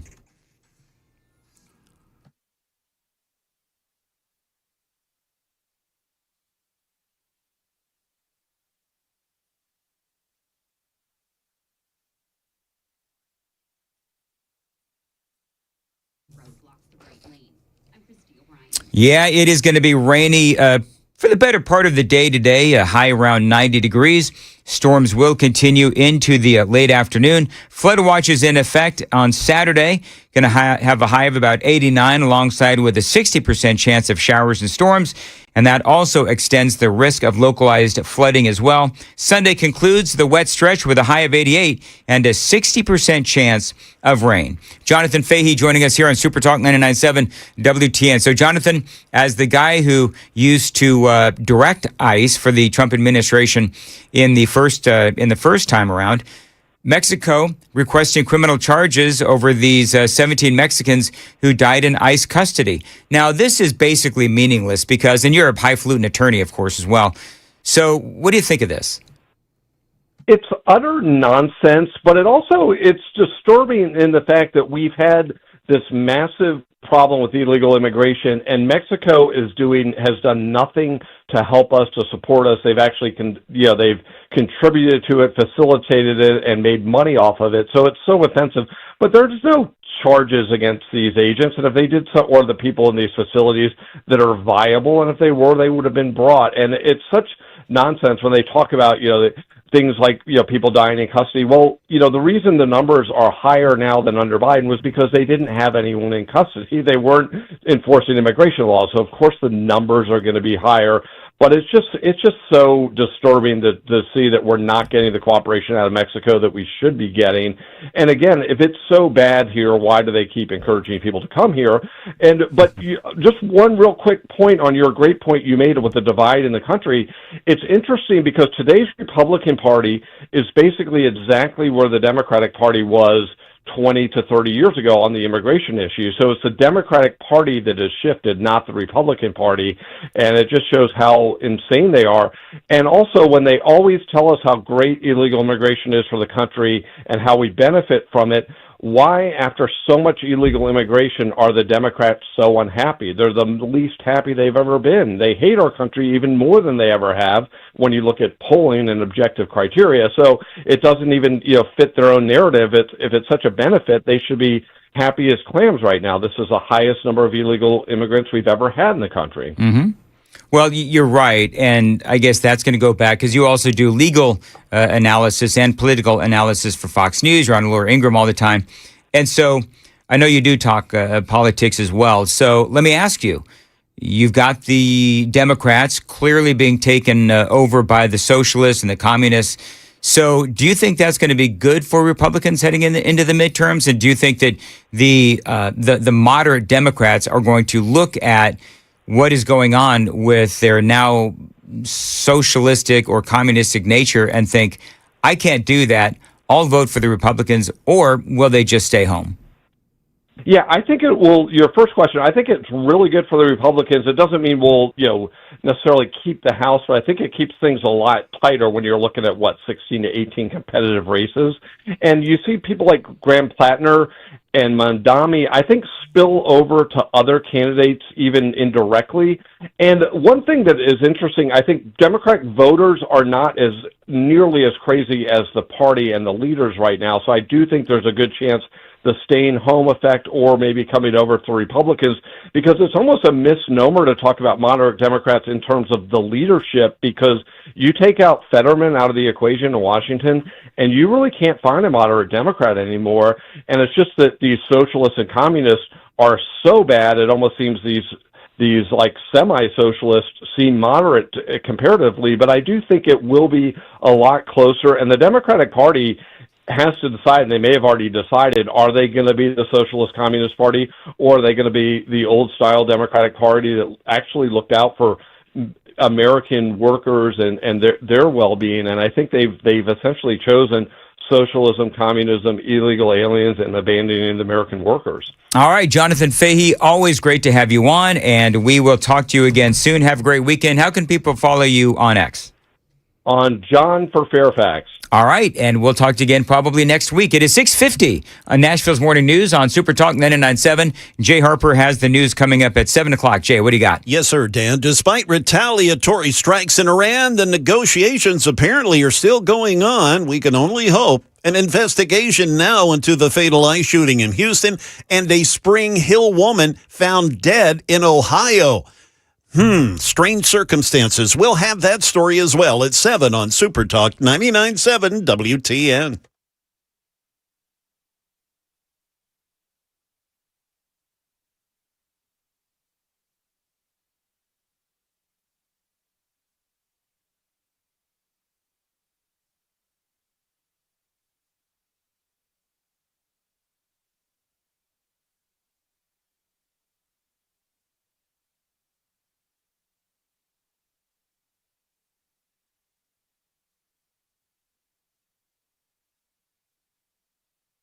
All right, now check this out. On Friday, August 7th, the Glock store is having a VIP day featuring the brand new O-Side optics. That's right. Now, if you haven't seen the reviews for these O-Side optics, they're absolutely phenomenal. Bigger, clearer viewing window and an excellent value for the price. It's got a longer battery life and multiple brightness settings.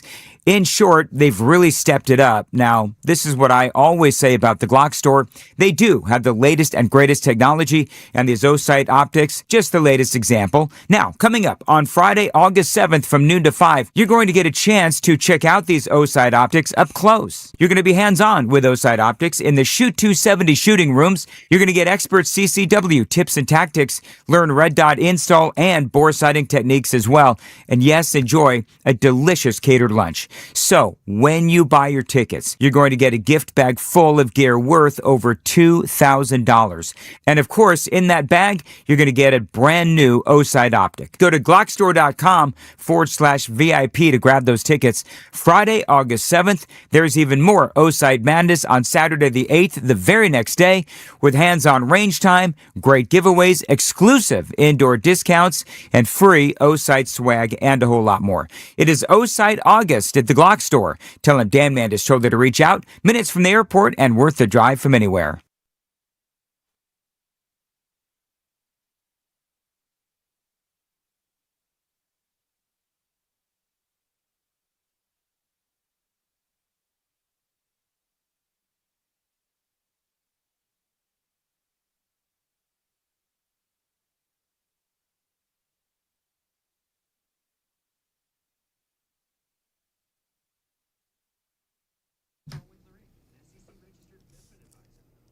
Dan Mandis here. Listen, if you've got a dog that needs some training, I've got the company for you. Because listen, if your dog needs help, it's up to you to ensure that your dog gets the training that it needs. My friends at Ridgeside Canine Nashville, they can help you. Now, I do call them the dog whisperers. They've helped thousands of dogs and their owners over the last 25 years solve those behavioral issues. They can help your dog as well. Aggression, potty problems, anxiety, basic obedience. Ridgeside Canine Nashville, they can help you and your dog with those issues and just about anything else. Now, what I love about Ridgeside Canine Nashville is that they do believe that owner education is just as important as dog training, and long-term success with your dog begins with you. And at Ridgeside Canine Nashville, they've got a lifetime support guarantee. They are there for you and your dog 24/7.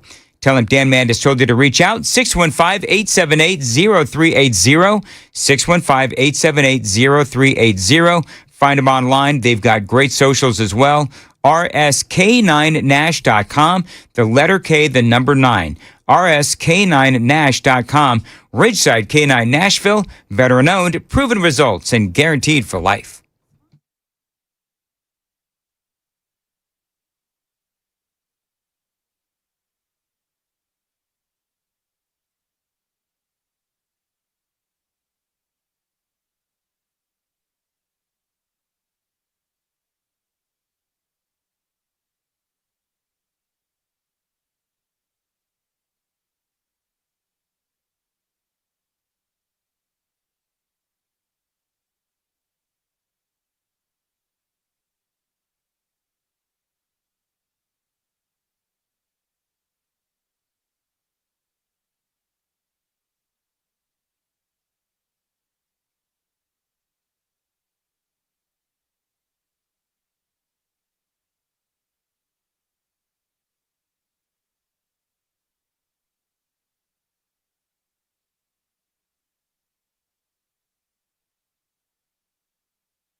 .656 on Nashville's Morning News on Super Talk 99.7 WTN. Jay and Sam, we got into the wrong business. So now you tell me. When we do this over again, you know what we're going to go do? Me and you?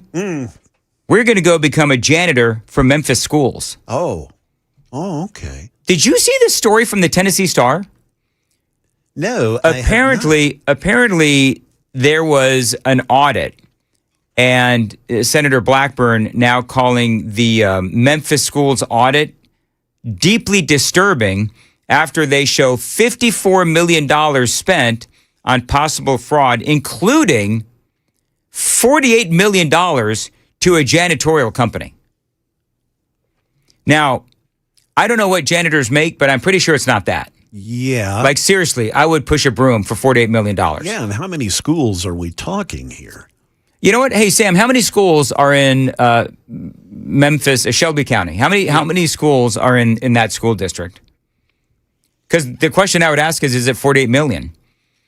So she calls the, Marsha Blackburn, she calls the 667-page audit published this week by the Tennessee Comptroller of the Treasury deeply disturbing, highlighting the more than $100 million in suspicious spending outlined by investigators. Do you know, when the state decided that they were going to take over the Shelby County, the schools, you know, they did that. I knew that the people in charge of the school district, they were like freaking out. And I think the reason why they're freaking out is because they know that their gravy train is done. I mean, that Shelby County School Board and all these people in Memphis, you know, like a lot of these Democrat-run cities, it's corrupt. It's gross and it's corrupt. You know, that $48 million figure for the janitorial company? Mm-hmm. One company, Service Master Clean, this is from 2022. So 4 years ago, so you can imagine probably what that figure is now. That's insane. I want to know how that money is being given to the janitorial company, and then who does that janitorial company know within, say, for example, Memphis schools or the local government there in Memphis? How is that money getting funneled back to people that are in government in Memphis? That's what I want to know. Because clearly somebody's getting kickbacks or something, because maybe I'm crazy on this, but $48 million to a janitorial company, that just looks corrupt as all get out. Well, there's 223 schools in the district. It is the largest public school district in the state. $48 million? Okay. I'll play along. Is that worth $48 million? That seems crazy to me. Is it 54 or 48? What did I said 48. It's $48 million. $48 million to a janitorial company. So that doesn't seem like an appropriate amount to clean, even if it is a couple hundred schools. And by the way, we don't know if it's the one janitorial company that is cleaning all of the schools or if that's just a few of the schools. So, but again, Senator Marsha Blackburn calling this deeply disturbing. A lot of questions about $100 million on possible waste, fraud, and abuse. I hope somebody goes out in handcuffs. They probably won't, because we've all known that Memphis and Shelby County Schools and the Board of Education out there, we've known that they have been corrupt for a long time, which is why the schools have now been taken over by the state. 7 o'clock, WTN.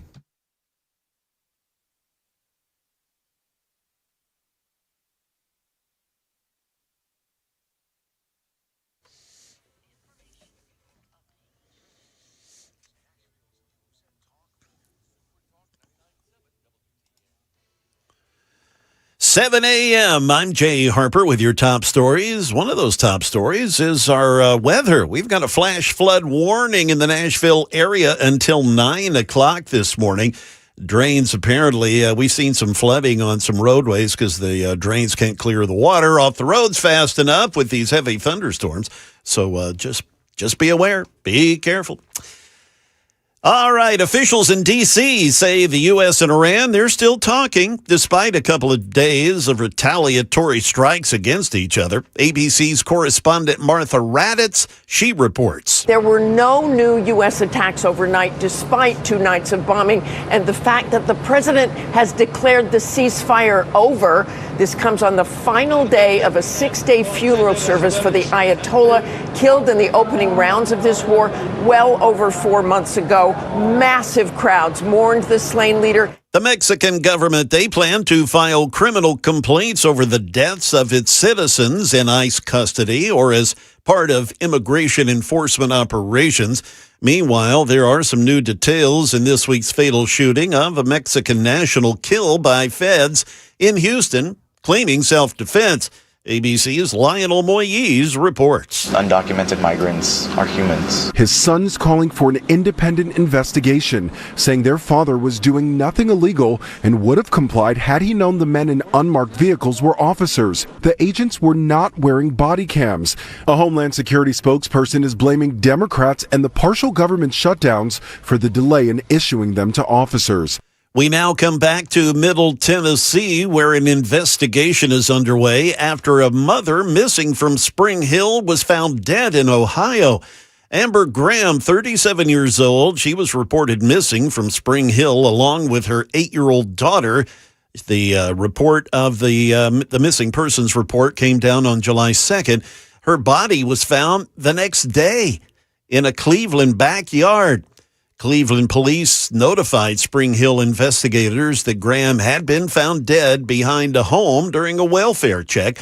Her daughter was dropped off at a fire station about a half-mile away. The little girl had a phone number for her grandmother, who lives in Spring Hill as well, in her pocket. So they they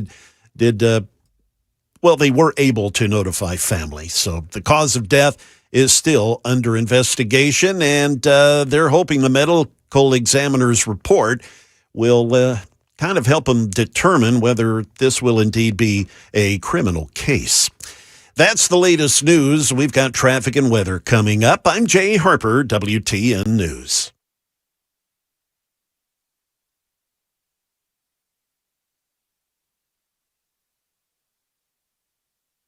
Hey, it's Dan Mandis from Super Talk 99.7 WTN and Nashville's Morning News. I'm here with Chris from USS, United Structural Systems. He's checking out my basement, my foundation, my crawl space to see if there's anything wrong. Fingers crossed.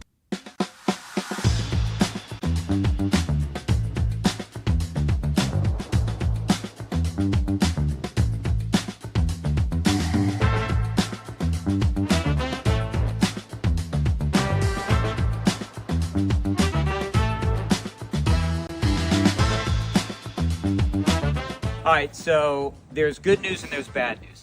The bad news is we found some cracks in my basement wall. The good news, I've got Chris here who's going to walk me through the next steps. Yes, so unfortunately, your house has been subject to the pressure of the dirt. The hydrostatic pressure, heavy dirt pushes on foundation walls, and you've got a little bit of what we call bowing. So that wall is pushed in a little bit. We have a lifetime warranty solution for that. So we install, usually in a day or two, this can be done in most situations. We install carbon fiber straps, which keep the wall from moving inward at any point in the future. It's a lifetime warranty for anybody that ever owns this house. So it's a quick and routine thing that we do, but it yields some long-lasting benefits. It's a great selling point if you want to sell your house. Absolutely. Good thing about our warranties is they're not only transferable, like the contract says, they're automatically transferred when you sell your house. So you don't have to sign any paperwork or even send us an email saying that you sold your house. Warranty would transfer to the next owner.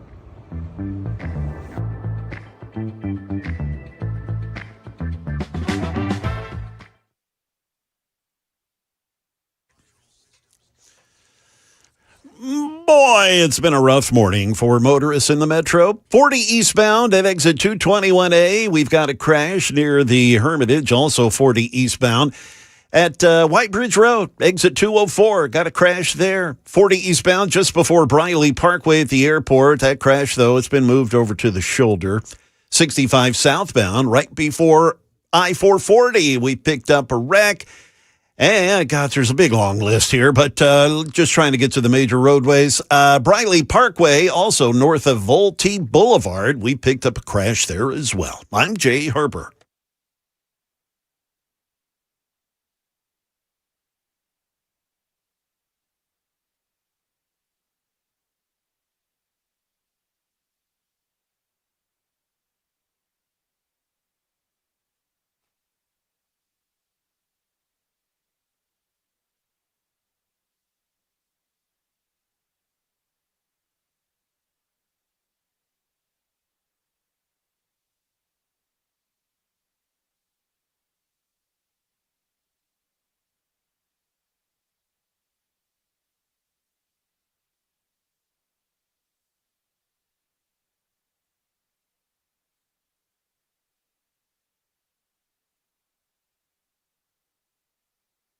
.06 on Nashville's Morning News on Super Talk 99.7 WTN. Good morning to your friends and welcome on in. Super Text line is open, 615-737-9986. And by the way, Jay, today's a big day. I don't know if you know this, but the new In-N-Out is opening up at Rivergate Mall. Yes, I saw that. So everybody's got to be excited about that. Real quick, I want to do something. So, Sam, we did a Daily Dan poll, and that Daily Dan poll was grade J.D. Vance. And so the grade for J.D. Vance, because it was tied to a topic I did earlier, he was doing very well. Nobody graded J.D. Vance under a B. Has that changed? It has no... Actually, yes. Yes, Okay. It has. It just did. One It's your fault. malcontent. Well, no, two. Okay. Somebody voted C and somebody voted F. So it appears we have a hater. That's all right. That's fine. They can hate. Loving the haterade this morning. So we're going to take that out now. So J.D. Vance, clearly, how many people give him an A? Real quick. 70%. All right. And how many give him a B? 27%. Okay, so good on you, J.D. Vance. People love him. So, and by the way, when I said grade Trump, Trump's grades were not anywhere near as good as J.D. Vance. So what that tells us is that people are frustrated with Trump, but they're not taking it out on J.D. Vance. And clearly this is not a scientific survey, but I do find that interesting. So today is National French Fry Day, right, Jay? Is that what it is? That is correct. Okay. That is correct. And In-N-Out is now going to be opening at the Rivergate Mall. So we're going to go ahead and we're going to do who's got the best French fries in Middle Tennessee. You realize there is no Rivergate Mall, quote unquote. Well, that's what the TV said. So I wrote it down real quick. It's so the Rivergate area. Okay, yeah. You know what I was going to say? Like, isn't the Rivergate Mall just like nothing now? Yeah, and there's a big redevelopment plan and such for a mixed-use center with hotel and residential and retail. Is that by where you live, Jay? No. Oh, all right. That's not near me. No, sorry. Anyway, so who's got the best French fries? Jay, real quick, do you have a favorite French fry? I have. You mentioned In-N-Out. I've never been to an In-N-Out. Come on, Jay. I will admit, What's wrong with you? Well, anyway, Jay will not be In-N-Out shamed. I am partial to Burger King's fries. Oh, that's interesting. Yeah, I mean, they have really improved them over the years. All right. Very good. When I go to McDonald's, so many times I just get all these little bits and pieces, and it's cold. And I haven't been impressed with McDonald's fries lately. Okay. Well, very good, Jay. How about you, Sam? Who's got the best French fries? Pals. I know it's not Middle Tennessee, but they do. They're Frenchy fries with extra salt. Yes. Okay. Very good. The East Tennessee and North Carolina audience will know what I'm talking about. So I know that people will say that they're going to think that I'm going to say In-N-Out has the best fries. Actually, I believe the Five Guys has the best French fries.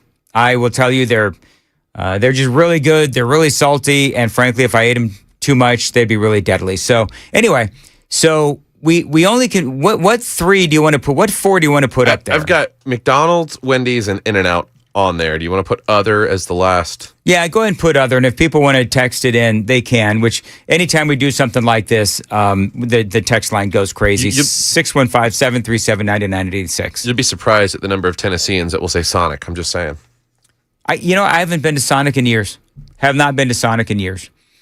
All right. The Iranians apparently want to assassinate Donald Trump. So you may have heard Jay reporting on this story as well. I'm not real surprised to see this. Headline is, Israel shared intelligence with the U.S. of Iranians and this plot to assassinate the president. Now, I'm going to go ahead and say it for a lot of people. How do you trust Israel, right? Because there's a lot of people that will say that Israel is trying to manipulate Donald Trump into getting them to go after Iran with military action as opposed to diplomacy. So one opinion or take on this would be, well, yeah, of course, Israel giddily told Donald Trump of an Iranian plot to assassinate him so that we could continue with our military action against Iran as opposed to trying to utilize diplomacy, which clearly was not working. This is what President Trump has had a couple of different comments about the Iranians trying to take him out. Everything's gone. Their leaders are gone. They had leaders, they're gone. And they had another set of leaders, they're gone. Now they have another set of leaders, they may be gone. Who knows? And you know what? I may be gone too, because I'm their number one target. It's out all over the place. I'm their number one because they're scum. That's the way they act, and that's the way they've done it for 47 years. But I'm doing what's right for the country. I'm doing really what's right for the world. They have to be stopped, and they've. Yep. So there you go, Donald Trump. And I'm sure he's not proud to be number one on Iran's kill list. Although, you know what, I've often said that you are defined by a number of different things, and one of them, you're defined by who hates you. So if Iran wants to kill you, which, by the way, this is not a shock to anybody. They've had a hit out on Donald Trump for a long time, but if Iran, the world's number one leader in state-sponsored terrorism, wants to kill you, well, number one, that's not good for your long-term health. But number two, well, you know what? If you're going to be hated, you might as well be hated by them. They say that Israel shared intelligence with the United States that Iran had recently devised a new plan to assassinate President Donald Trump. Two sources familiar with the matter telling CNN, adding another layer of tension as a ceasefire deal between the two countries does come under strain. Now, it was 2020 when President Trump ordered the hit on top Iranian General Qasem Soleimani. So I think part of what this is, the Iranians would say, well, Trump killed Soleimani. He also has killed at least two layers of the Islamic Revolutionary Guard as well. So that's how they justify it. This does not surprise me. The big question is, do you believe Israel? I believe Israel when they say that there is this plot, this new plot to take out Donald Trump. I believe Israel because I believe that the Iranians want to desperately try to take out Donald Trump. They say other American officials suggested the Israeli report could, oh, look at this. It's just exactly what I just said. Some people say that the Israeli report could be an effort by Israel to sway Trump's decision-making as he weighs whether to intensify American military action against Iran. As for a comment on the Israeli warning, which was first reported by the Wall Street Journal, the White House pointed to Donald Trump's recent comments on Iran's desire to kill him, which is what I just played. So, you know, obviously the president has to do everything he can to stay safe, and this comes as no surprise whatsoever. It is 7:15, time to check the roads on WTN.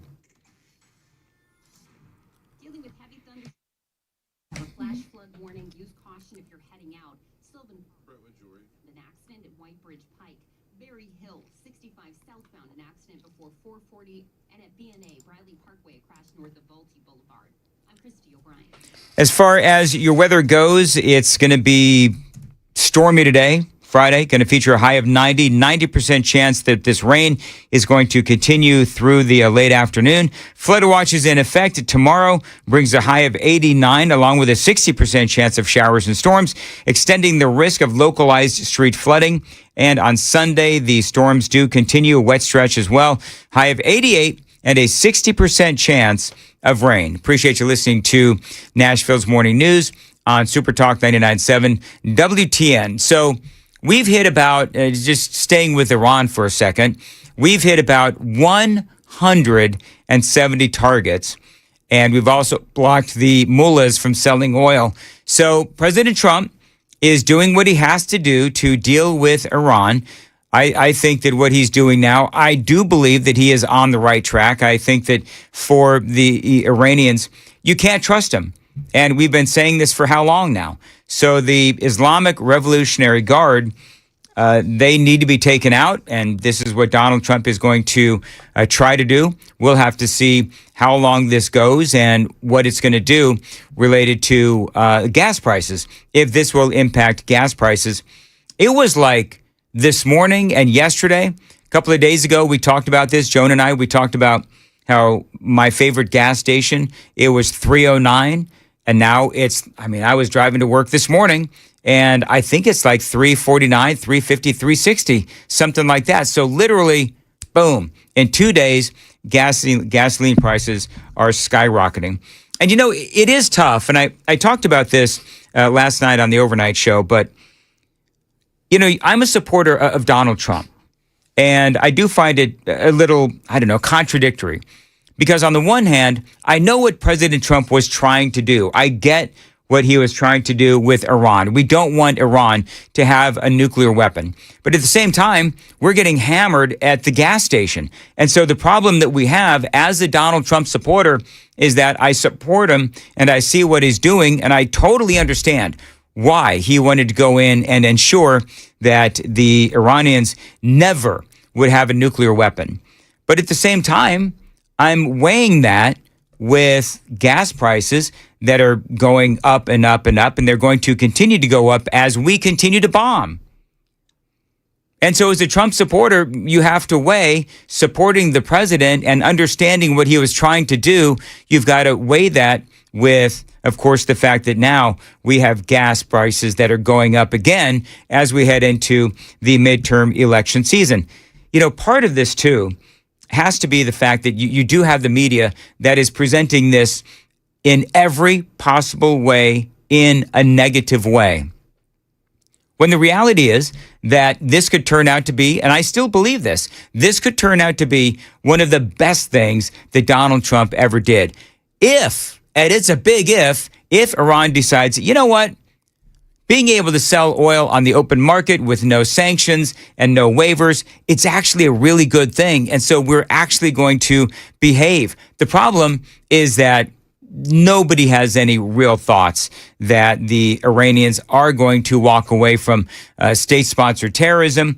And I believe that the situation is going to get worse before it's going to get better. We'll have to watch what Donald Trump does. His next move, who knows what it's going to be. I predict there's going to be more bombing over the weekend. I also predict more sanctions will be placed on Iran. We have to hit them hard enough that they absolutely feel it. Donald Trump knows that, but at the same time, he is still giving diplomacy a chance, saying, yeah, you know what? If they still want to talk, I'm all for it. But I think that he's keeping his military options open, as he should. It is 7:20 on Super Talk 99.7. Jay has the news coming up at 7:30. Jay. Yeah, we've got more information coming out of Iran. We'll get you that. Also, ICE once again under the microscope for a deadly shooting and a shootout on Thompson Lane last night. We'll have that story. It's all coming up at 7:30 on Super Talk 99.7 WTN.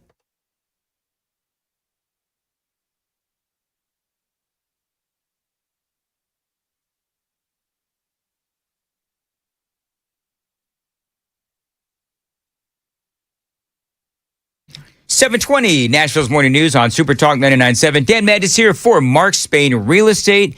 Listen, I know that some of you might be trying to sell your home right now, and you just can't. The market has definitely shifted. So if you're stuck in a home that you can't sell, call Mark Spain Real Estate. If your open houses are being ignored, call Mark Spain Real Estate. If you're tired of making costly repairs while your home goes unsold, again, call Mark Spain. Their guaranteed offer keeps you in control. You are going to get out of your home fast and with maximum profit. Mark Spain Real Estate has over 72,000 satisfied clients and is the #1 most reviewed real estate company in America.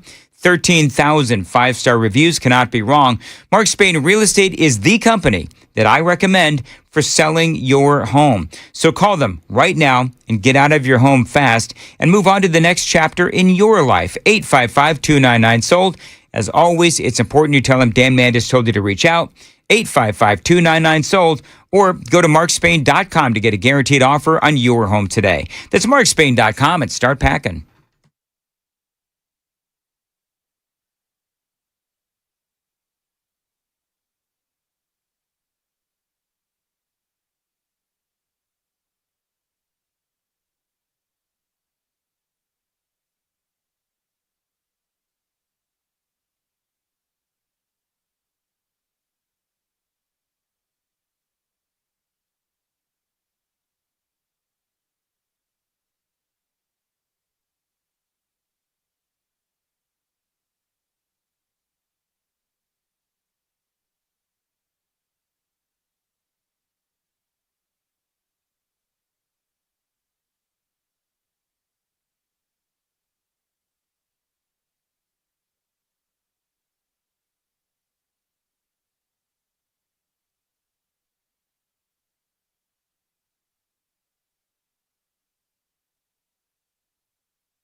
726 on Super Talk 99.7 WTN Super Text line, very active today. Now, don't get me wrong. I like when it's active, but when somebody calls me a Trump-loving Zionist, apparently I've triggered someone. Do you know what I've noticed? Because on this Friday, I've been both called a libtard and a Trump-loving Zionist. Is it possible to be both?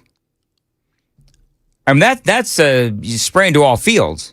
Being called a libtard because I might criticize something about Donald Trump related to gas prices, and then being called a Trump-loving Zionist. I think that means you're doing something right. When you've got like both sides who are, hurling insults at you, then I think that perhaps, anyway, I'm doing something right. Larry says, I scored Donald Trump 98%. Talking about boots on the ground in Iran, 9835 says, only boots on the ground is going to solve this issue. He says, you know it, and I know it, but the American people will never back this president in a ground war. And that is most certainly true. He also says, 9835, he says, President Bone Spurs. Was that how Trump got out of the war? Is that what the insinuation is there? I don't know. I never followed up that part of the story. I probably talked about it, but maybe that's the joke. Yep. So Trump said he had bone spurs? Yep. Does he actually have bone spurs?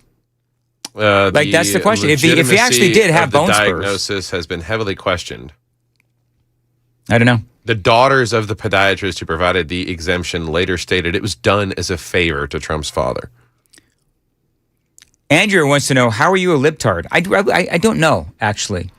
I don't know. It's fine if you want to call me that. That's fine. I really don't Maybe care. they meant lip-tard. Lip-tard? No. I don't even know what that means. I don't know. Making fun of their attempt to make fun of you. Well, you know what? It was a swing and a miss. Because as I said, I'm not interacting with stupid today. So anyway. But I'm here.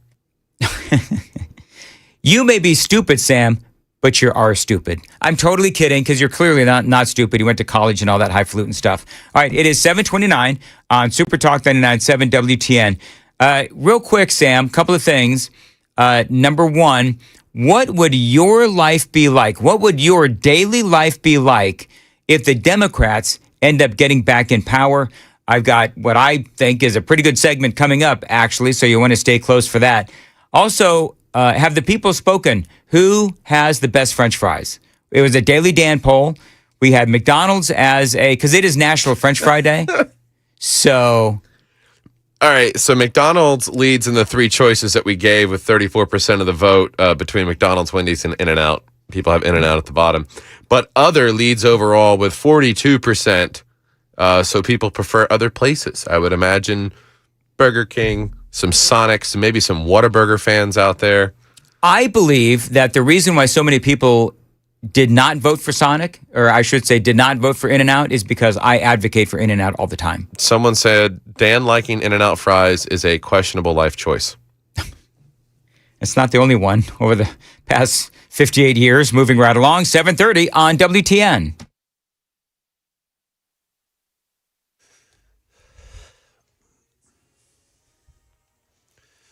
It is 7:30. I'm Jay Harper with your top stories, a forecast, and another traffic report coming up. And yes, we are under a flash flood advisory, so just be aware. New information on Iran following days of retaliatory strikes against Iran this week. Here's ABC's Martha Raddatz. Technical talks about Iran's nuclear program are continuing. A U.S. official telling ABC that the United States is still committed to finding a resolution so Iran can never possess a nuclear weapon. But there has been no evidence of progress, and with the missile strikes this week, only major setbacks. The man shot to death this week by federal agents in Houston had lived in the country for about 30 years, but was not documented. Still, The Department of Homeland Security says the 52-year-old man was not the intended target of the enforcement operation that ended in his death. This is Jim Ryan. ICE claims that Lorenzo Salgado Araujo fled from officers and tried to run over an agent Tuesday before he was shot to death. Lorenzo Salgado isn't buying it. My dad was a hardworking man, a family man, who wanted nothing more than to put food on the table and to watch his sons achieve the American dream. ICE agents don't have body-worn cameras. A DHS spokesperson blames funding interruptions caused by, quote, back-to-back Democrat shutdowns. An investigation now underway after a shootout here in Nashville along Thompson Lane. This happened last night. Nearly a dozen Metro police cars responded to the 500 block of Thompson Lane near the railway tunnel bridge. This happened at about 8:30 last night. According to police, an exchange of gunfire happened in a parking lot during a drug transaction. Everyone involved in the shootout took off in cars or on foot. No victims have been found yet. They are still investigating, and no additional information has been immediately released.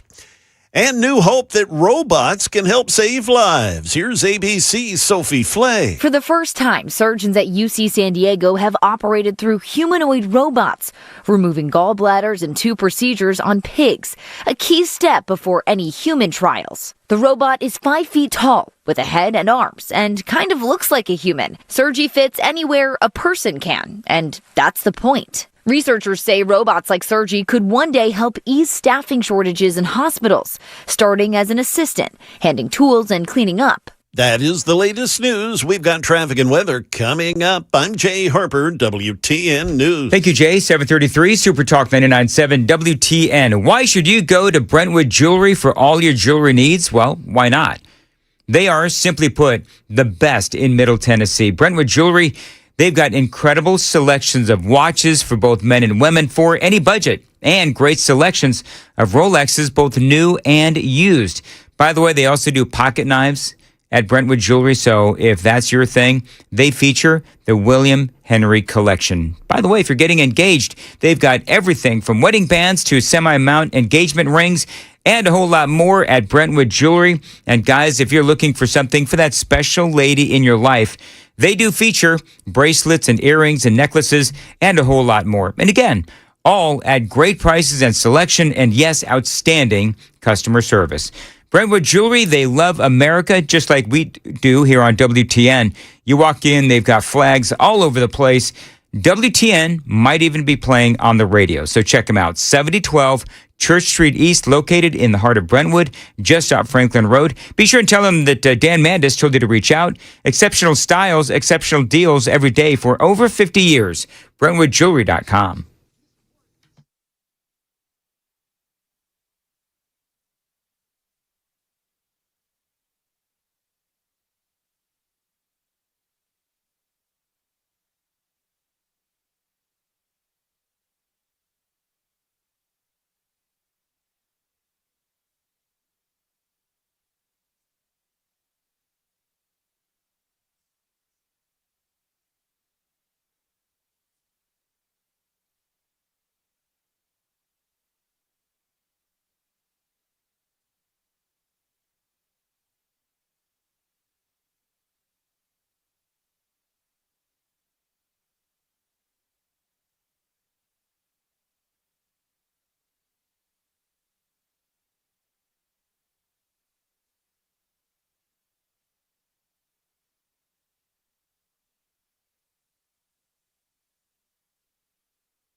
Well, the hits keep on coming here. This is I-40 eastbound at I-440 near exit 206. We've got a crash. 24 westbound, the on-ramp from 840. A pickup truck apparently lost its roof or flipped over onto its roof. Lost its roof. Yeah, right. Okay. Anyway, that ramp is partially blocked there. Again, that's 24 westbound, the on-ramp from 840.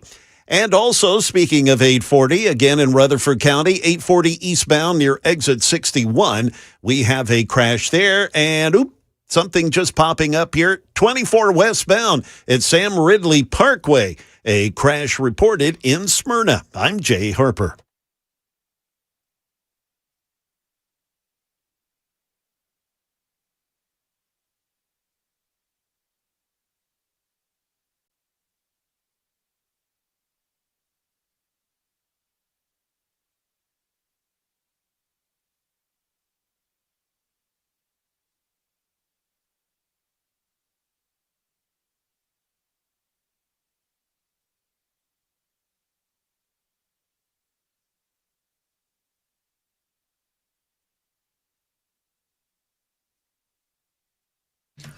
$7:36 on Super Talk 99.7 WTN. Good morning to your friends. Welcome on into a Friday.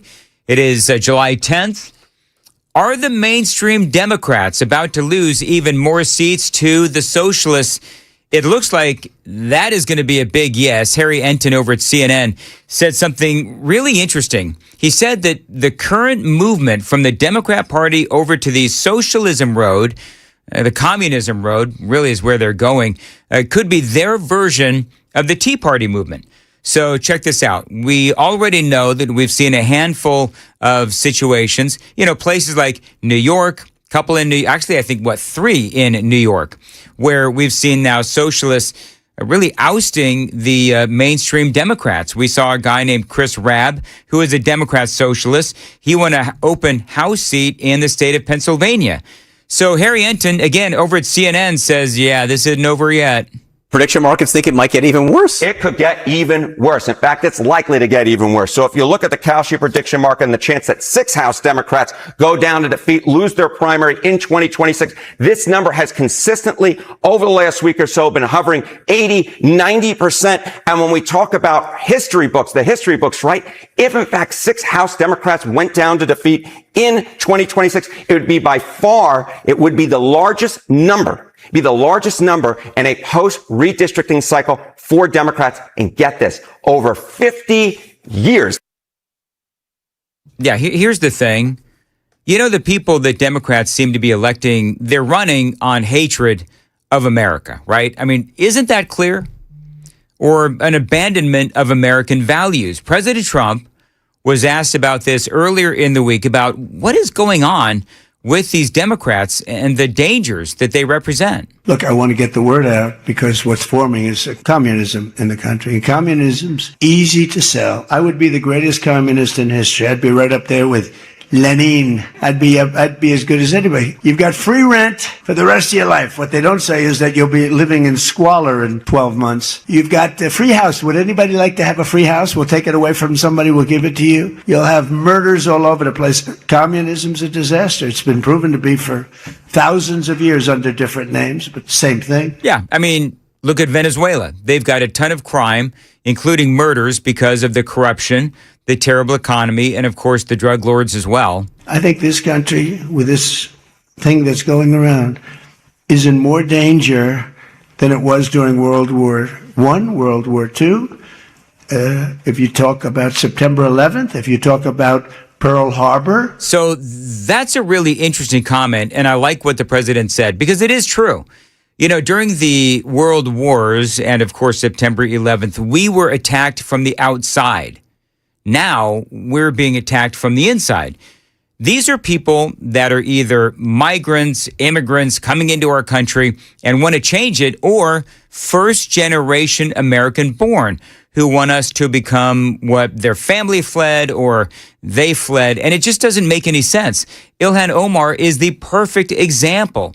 Newt Gingrich, who has seen everything there is to see, with politics, says that this collapse of the Democrat Party is a sight to behold. You're watching the collapse of the oldest political party in the world. Nobody who has common sense has the courage to stand up to people who are objectively crazy. I mean, it's not like they have the wrong ideas or the wrong ideology. They live on a planet that doesn't exist. Yeah, these are not simple, political differences.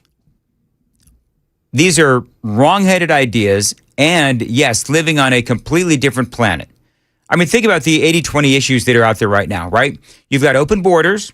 You've got abolish the police. You've got taxpayers paying for trans surgeries for kids and men and women's bathrooms and sports. I mean, clearly, it is just insanity. So that's what I mean when I say that, we've got World War I, World War II, September 11th, all these things. Those were attacks from outside.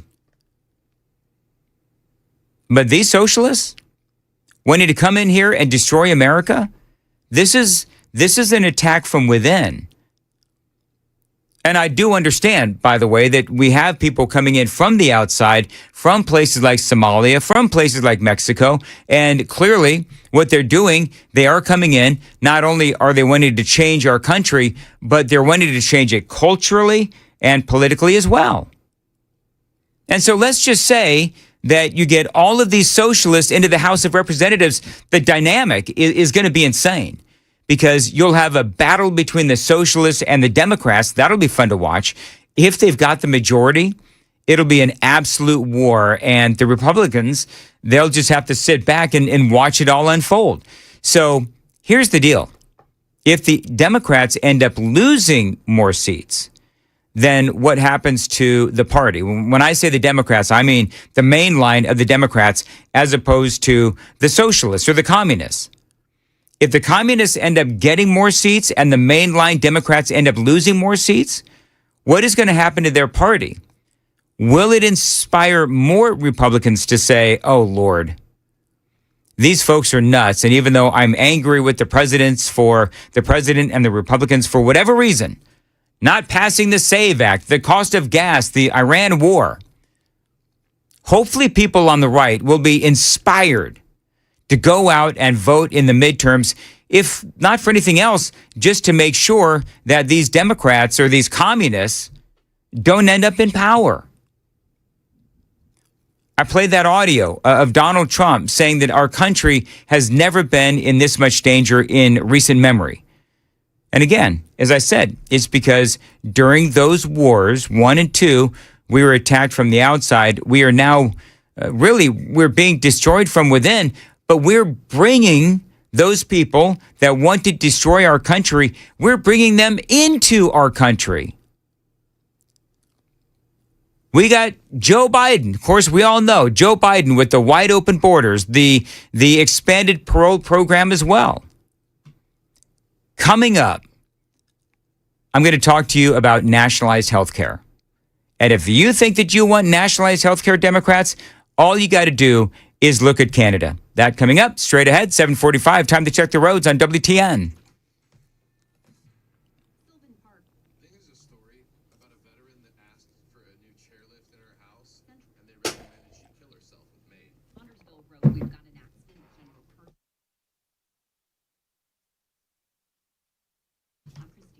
As far as your weather goes, storms are going to continue today.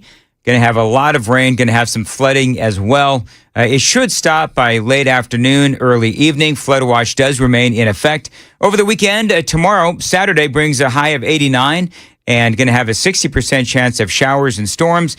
That continues on Sunday as well with a high of 88. And appreciate you listening to Nashville's Morning News on Super Talk 99.7 WTN. So this video has been floating around. It is the attitude of the leaders of the Democrat Socialists of America. Listen close.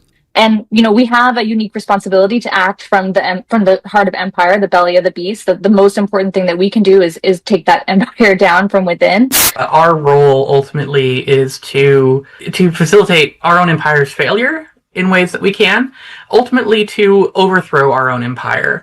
imperialism is U.S. imperialism is not a thing that can be reformed away. It has to be overthrown through revolutionary struggle.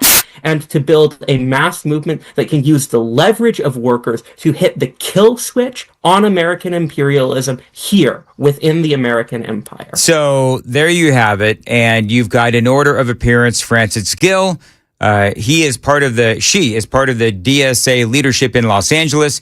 Amy Wilhelm is out of Seattle. Hazel Williams is out of their San Francisco chapter. And Sarah Milner has been a longtime member of the movement in Oregon. And again, those are the card-carrying members of the Democrat Socialists of America, which is what the Democrat Party is billing itself as. So, okay, listen to what they're saying. That's what they want to do. And they all basically said is that they want to take down America and calling America the empire. I noticed actually that the constant use of the word empire with such a negative connotation. They're basically going with this idea that our great country is ruling with an iron fist and taking away everybody's freedoms, and that we are a militarized government who uses the military to limit freedom of speech, which obviously, clearly, could not be further from the truth. We want more freedoms, not less. But honestly, with people like this, you do have to consider the source. But what would the overall impact of the Democrats regaining power actually look like for your daily life? Now, I've got a few ideas. Remember when Republicans, of course we all do, passed those tax cuts in Donald Trump's first term, then they extended those tax cuts and added them to the second term here in the last year or so.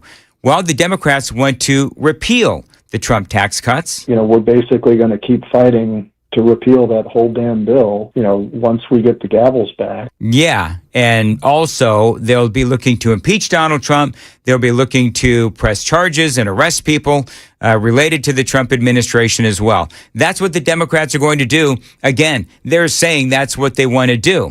So repeal the tax cuts, the larger standard deduction, the higher child tax credit, the popular no tax on tips and overtime, all of those will be gone.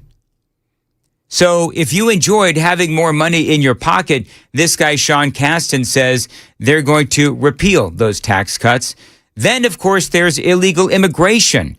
Did you see what happened when one of Joe Biden's released illegal aliens got hold of a 9-year-old? A Hampshire man is accused of snatching a 9-year-old girl off her bike and sexually assaulting her. Police say this happened last Friday afternoon in Pine Grove. Investigators say Janio Velázquez Muro grabbed the girl from her bike and forced her into a car. Velázquez Muro was arrested after an extensive investigation that included surveillance video and neighborhood canvases. He will stay in jail until his next court date. Yep, I said this earlier in the week. The daily reminders of Joe Biden's open border policy. This guy comes into our country under Joe Biden, protected by sanctuary city policies, and here we are with a raped 9-year-old. Can you imagine how bad it would be if the Democrats ended up back in control again? I mean, we're still dealing with the illegals that came in under Joe Biden's first term. Who knows what would happen if they opened up the borders again? Gavin Newsom, Kamala Harris, the border czar, comes in, and they just decide that they're going to open the borders again, which obviously I wouldn't put it past them. That would be horrific. And yeah, then there's the demand from the Democrats that we nationalize our health care, like they have in Canada. Well, have you actually seen what's going on with Canada's nationalized health care? No?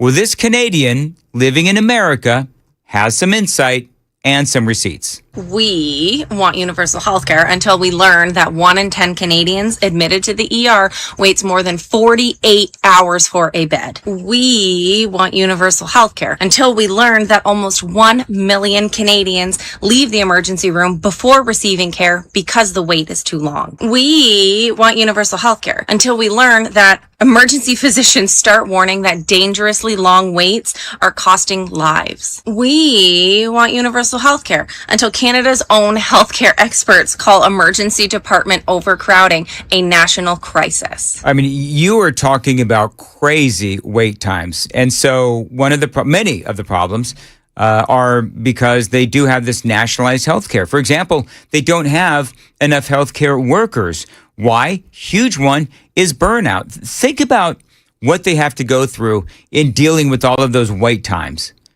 I mean, you're talking about people getting angry, they're getting upset, they can't seem to get a room. I would be burnt out too. There's also, by the way, in case you didn't know this, a massive amount of regulation involved in getting medical licenses in Canada. And because everything in Canada is government run, costs are also going to be an issue. Now, look, I'm not saying that our healthcare system is great. It's actually gotten worse, of course, since Obamacare. But these stories out of Canada, they're just horrifying. We want universal healthcare until we learn that specialist wait lists grow so long that doctors start closing their practices to new referrals. Nearly 6 million Canadians do not have access to a family doctor. The system has fewer hospital beds per person than most developed countries, while the demand keeps rising. Emergency departments become so overcrowded that patients are treated in the hallways because there are not enough beds. I mean, that is insanity. That is insanity. And how do you think we would do with 390 million people? I just don't think that we as a country could be able to pull that off. And by the way, when you've got nationalized healthcare, you are going to have all of these problems. That's what the Democrats want, folks. Now, Sam was telling me about a story out of Canada that is crazy because a woman needed, I guess, some specific help or a specific procedure, and what they told her was insane. So this plays at the greater issue of nationalized healthcare. When this system that you say is free for everybody becomes too strained and you've got too many people taking part of it, what do you got to do? Well, you got to thin the herd out. So in 2016, Canada legalized euthanasia, and it is very broad and very vague as to how you can go about it. Well, Christine Gauthier, a retired Canadian Armed Forces corporal and Paralympian, publicly described in 2022 that when she requested and had been requesting for over 5 years to install a new wheelchair and stair lift in her home because she had been injured and became a paraplegic in 1989 during a training injury. She had been kind of hammering the Veteran Affairs in Canada about it. During the process, she testified before the House of Commons and the Veteran Affairs Committee that a VAC caseworker offered her medical assistance in dying. Wow. As opposed to figuring out a way to fast track a stair lift in her home. Or maybe even, hey, let's try to get you a realtor. Maybe we'll sell the house and help you get into a home that's single floor, one level. So instead of having a more practical solution, they just, why don't you kill yourself? Well, it's probably easier for them. And it saves money. And the thing is, they're anti-discriminatory about it.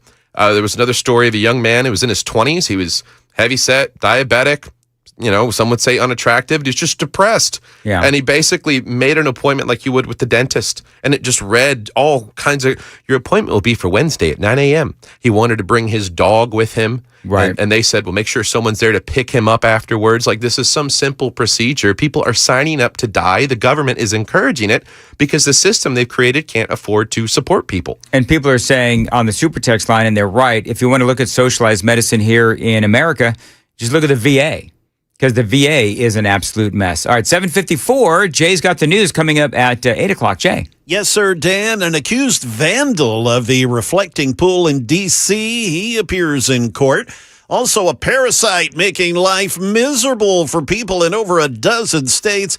And a Spring Hill woman found dead in Ohio. We'll have these stories at 8 o'clock on Super Talk 99.7 WTN. Big J, Dan Mandis here. You've heard both Matt and me talk about contours and that amazing red light technology for reducing stubborn belly fat. But let's talk about what it can do for your face and what it did for mine. Now, for years, I've had laugh lines on either side of my mouth and wrinkles on my forehead and those awesome bags under my eyes that make me look really tired because usually I am because I work these hours.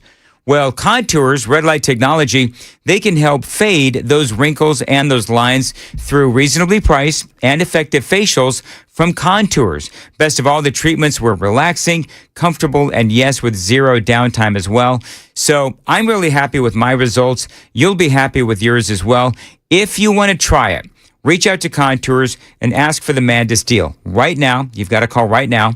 You can get 40% off the regular price. This is for a limited time, so you've got to call right now to get that 40% off the regular price. It's the Dan deal. 615-236-9960. 615-236-9960. First 10 callers right now get that 40% off. You can also go online, book your appointment at contoursllc.com. That's contoursllc.com. If you would like to check out Contours in person, Matt and I are going to be hosting an open house. It's going to happen on Saturday, July 18th from 11 a.m. to 1 p.m. So you can come out and see how the whole thing works. You can talk to the staff. You can see the machines and how all of it can help you. Again, that is going to be on Saturday, July 18th.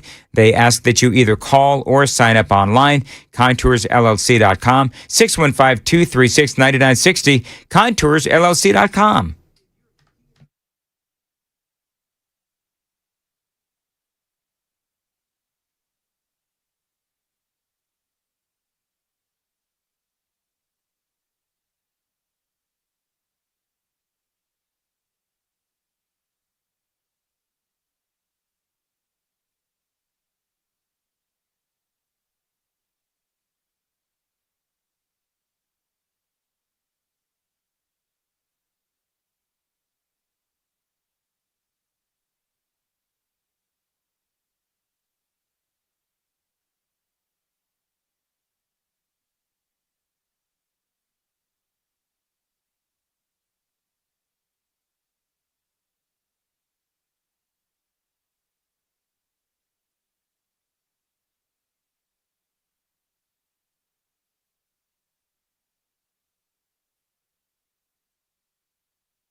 It is 8 a.m. I'm Jay Harper with your top stories. We should point out there is a flash flood warning in Davidson County until 9 o'clock this morning. We've got a little bit of a respite from the rain at the moment, but looking at radar, there's more coming.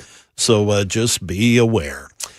We'll also get you a traffic report here in a bit. Lawyers for the former Olympian charged with vandalizing the Lincoln Memorial reflecting pool preparing to fight his case in court. David Hearn pleading not guilty after the Justice Department charged him with causing more than $1,000 in damage.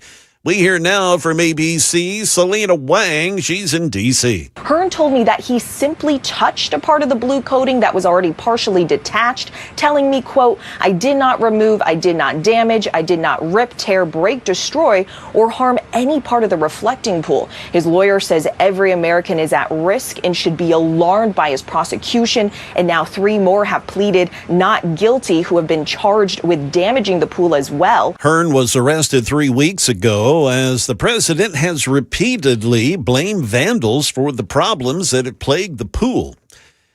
If a dinner party or a cookout on the weekend is, part of your plans, you'll want to take extra care to avoid a parasite. It's making life miserable for people in at least 18 states. You've probably been hearing about it. Here's ABC's Jim Ryan. The CDC is trying to trace the source of the cyclosporiasis that has sickened over 1,000 people in Michigan alone, but with cases reported in 17 more states. The best way to avoid the fatigue, stomach cramps, and severe diarrhea that comes with cyclosporiasis is to thoroughly wash your hands before preparing food and to thoroughly wash the fresh produce you're preparing. Back here in Middle Tennessee, an investigation's underway after a mother missing from Spring Hill was found dead in Ohio. Amber Graham, 37 years of age, was reported missing from Spring Hill along with her 8-year-old daughter on July 2nd. Her body was found in a Cleveland backyard on July 3rd. Spring Hill police believe Graham traveled to Cleveland with her daughter to meet someone that she met online. The next day, Cleveland police notified Spring Hill investigators that Graham had been found dead behind a home during a welfare check. Her daughter was dropped off at a fire station about a half mile away, according to the Cleveland Fire Department. The little girl had a phone number for her grandmother in Spring Hill in her pocket. She's now in the care of Child Protective Services. The cause of death, it's under investigation. Cleveland police, they have yet to release any other details. They're waiting for the medical examiner before determining whether it is indeed a criminal case. That's the latest news. We've got traffic and weather coming up. I'm Jay Harper, WTN News.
Well, we started out the morning in rough shape, but things actually starting to clear out pretty well. We do have a crash reported in East Nashville, Spring Street at Dickerson Pike. There are some other wrecks reported, but I'm looking at traffic cameras where these wrecks are supposedly happening, and I ain't seeing nothing. So things are moving pretty well on 24, especially headed into the city. You start to see a little slowdown around Harding Place, but that's kind of normal. So we're looking pretty good traffic-wise. I'm Jay Harper.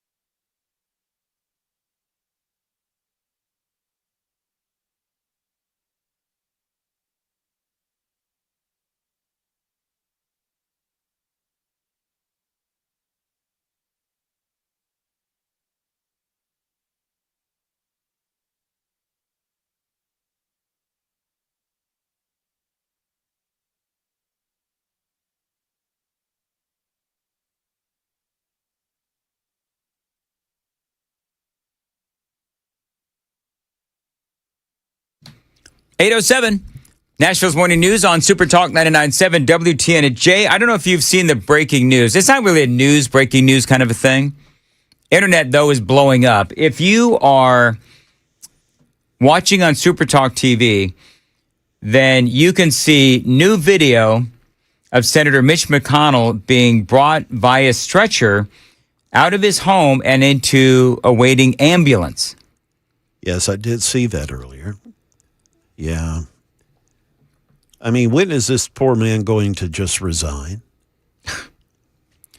Well, he's not going to resign. They're going to have to force him to quit, or he's going to have to die. I mean, what is he, like 84, I think? I think he's 84. Yep. Yeah. Yep. Yeah. But listen, Jay, it was nothing. Elaine Chao did not have to come home just because her husband was wheeled out in a stretcher after getting CPR into a waiting ambulance. It's not a big deal. Yeah. Elaine Chao said it was fine. There's no reason for Mitch McConnell. As he was being wheeled into the ambulance, they thought that he was... that doesn't look like he's going to be okay, though, kind of a wheel. You know what I mean? Yeah. Like they're wheeling him out. In Indiana, I don't know if I don't have the audio, but Marlin Stutzman is an Indiana congressman, and he was asked, see if you can get the audio. Can you see if you can find this audio? Marlin Stutzman is an Indiana congressman, and he was asked flat out, do we know if Mitch McConnell is alive or dead? And, I mean, Marlin Stutzman was like, no, I can't tell you that. And I think, what does it say about the Republican Party and the Republican leadership, including Scott Jennings, when Scott Jennings said, I spoke to Mitch McConnell, he sounds fine, or he's getting better, whatever. Spoke to him for 20 minutes. And a lot of people are saying, I don't buy this, though. Like, this is not me, but a lot of other people online are saying that Scott Jennings destroyed his credibility. So you're pointing at me, Sam. Do you have that Marlin Stutzman audio? The big question on Capitol Hill, where's Mitch McConnell? I mean, the 84-year-old senator has been in the hospital for 3 weeks. Nobody knows of a condition. Nobody's heard from him.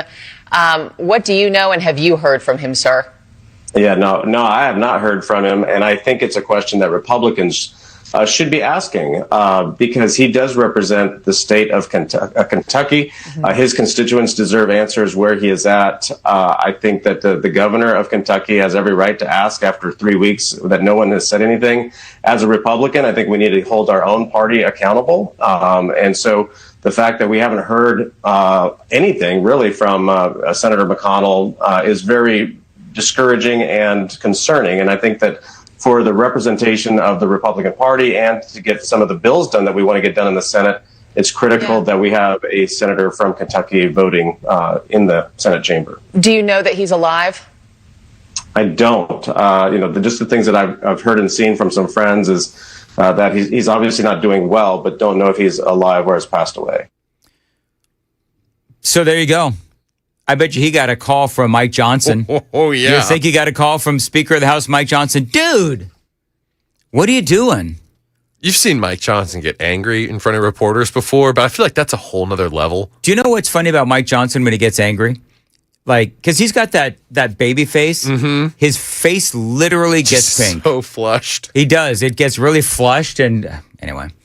And yes, I talked about this the other day where Mitch McConnell is done. His term is done after January, whatever day it is that their final term is of this current term.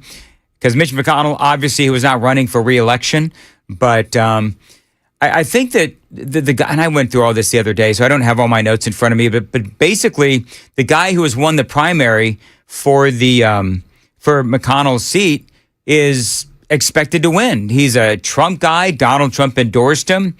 And so now they're talking about, and I forget what exactly the date is, but there's a specific date where if McConnell can somehow last past that date, then they don't have to do a special election and all those kinds of things.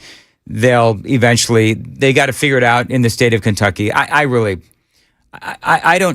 less focused on that because I know that McConnell's seat is going to actually be filled by someone more conservative and more Trump supporting than Mitch McConnell is or was, whatever.